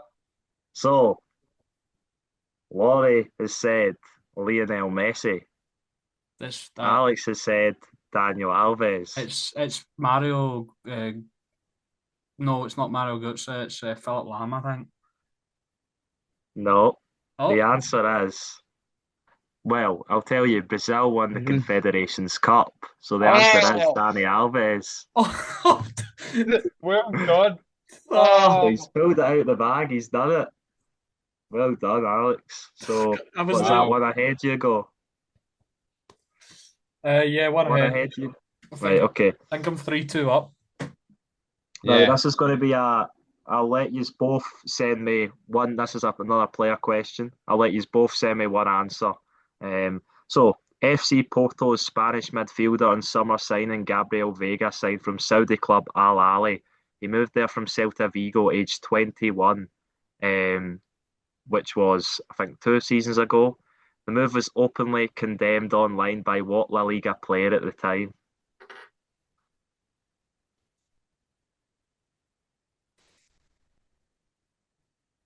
Yeah. There's a guy. I'm just gonna go with a controversial guy. I can't even think. You repeat the question again, quickly, Ethan? It was FC Porto's Spanish midfielder and summer signing Gabriel Vega signed from Saudi club Al Ahly.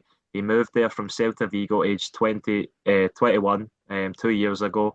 The move was openly condemned online by what La Liga player at the time? In 2021, Let who me was it? actually, I'll double check. Probably should have said that rather than what age he moved, but Was it not what, 2022? 2022 or 2023? I think. Okay. Um, Oh, it might have been. Oh no, I've already given my answer. Might have been a. these both gave an answer. Oh, I'm waiting, Laurie, I'm waiting on you. You're waiting on me. See, because Yeah. Laurie hasn't answered, can I change?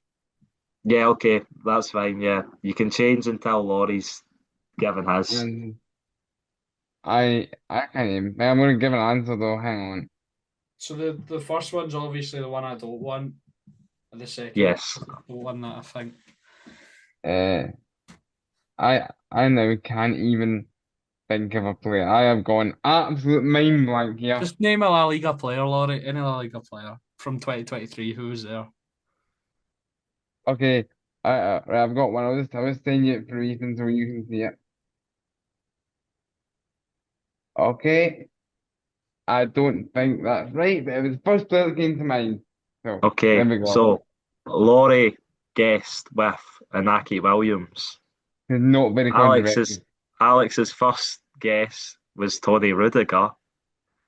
His Good second guess, actually. guess was Tony Cruz, which was the correct answer. Oh, I remember this now that you say it.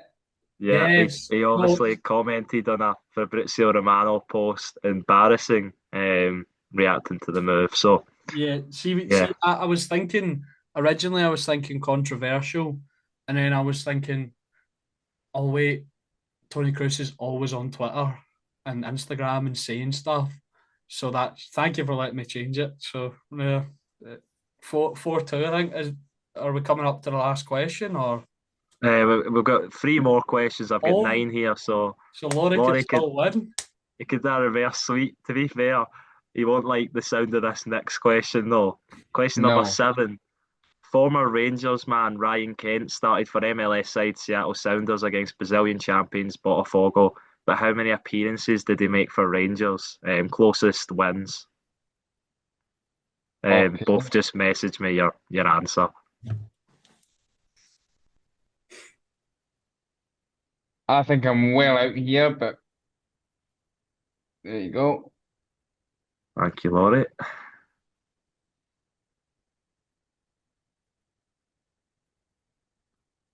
That's me. Well, That's me sent mine. okay, so I'll tell you. Laurie sent first.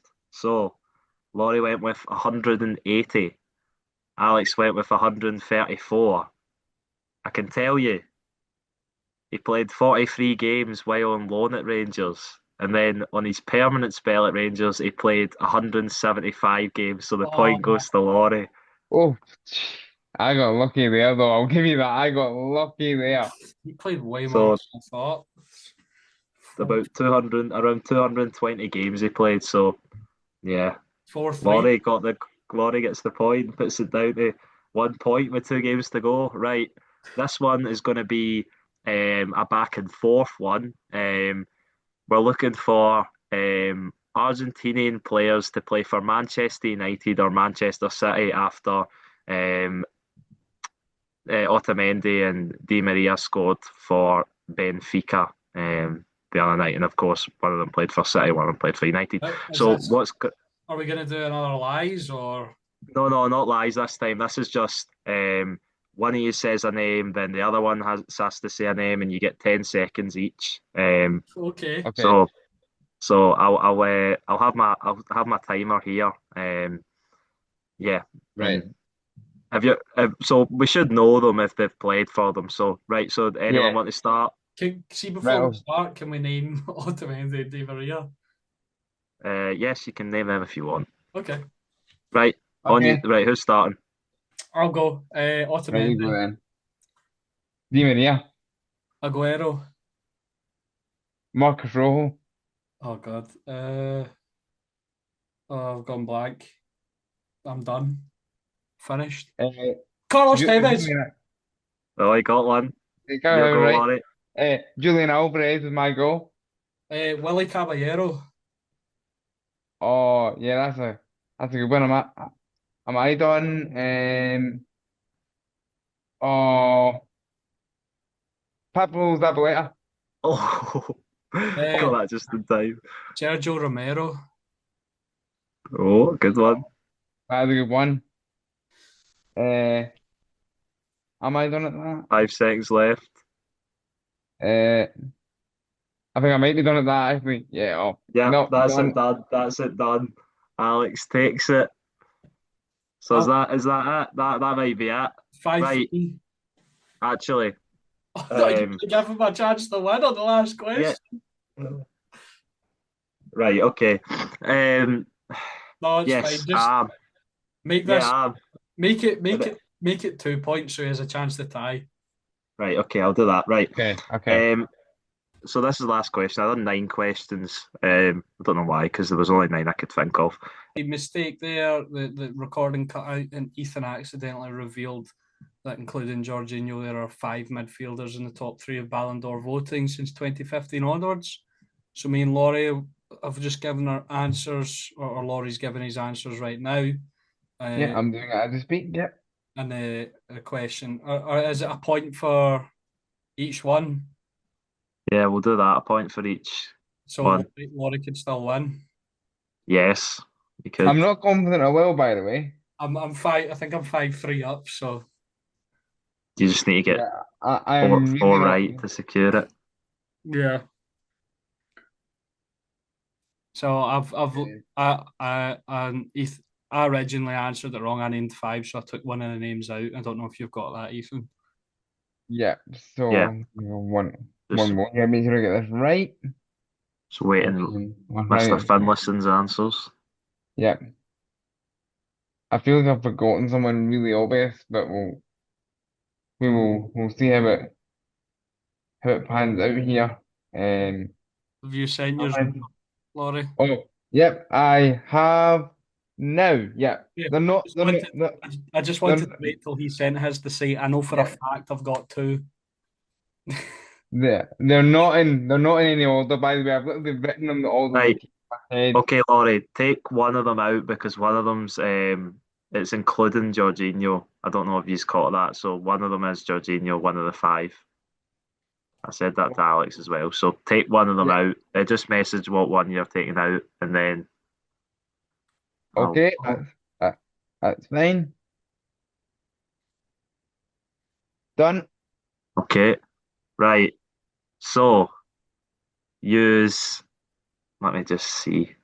So use both had um.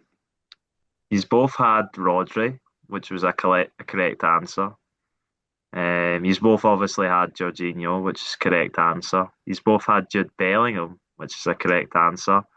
And now the last three, the last two, sorry. Um, I'll say one of them for Laurie's are Tony Cruz and Andreas Iniesta. Alex's are Luka Modric and Paul Pogba. I can tell you that the Ah, answers are Rodri, Bellingham, Jorginho, Modric, moderate. and Kevin De Bruyne. Oh, So so you're nearly got a full house there, Alex, but you still win the game. You win. It was a good, well fought battle. Not the The, most the inaugural functional champion. quiz, but yeah. But that was our first quiz, so hopefully it'll be a wee bit more once we kind of learn how to do them properly. It'll flow a wee bit better. But that was fun anyway, and I hope you enjoyed it. I really enjoyed that. It was I, great fun. I did. Thank you for putting that together. I mean, that takes a fair bit of prep as well. So Yeah, yeah, so thank you for putting that together, and well yeah, done, Alex. Well, really good questions there. That'll do it for this episode of the Dugout, episode 49. I believe this has maybe hit 3 hours, which is absolutely mental. But Laurie will have some job editing this, you know, Absolutely fine. rendering it. But yeah, thank you to everyone for watching and listening. Go check out the Twitter at the Dugout 2024. Go check out the TikTok, just the Dugout. Make sure. last thing. Oh, what is it? Sorry. That will be that we might be coming to Spotify soon. Yeah, So that you don't need to watch on YouTube, and if you don't like seeing our faces, then you can listen. yeah. But We've yeah, been Aye, that was just working, something free. I thought of. we've been Yeah, working, free faces working for on a few radio. things behind the scenes to try and improve the overall production and things like that. So yeah, we'll hopefully coming to Spotify soon.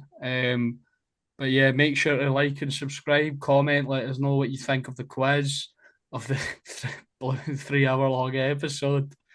And yeah, go check out all the stuff that I mentioned there. Thank you and goodbye.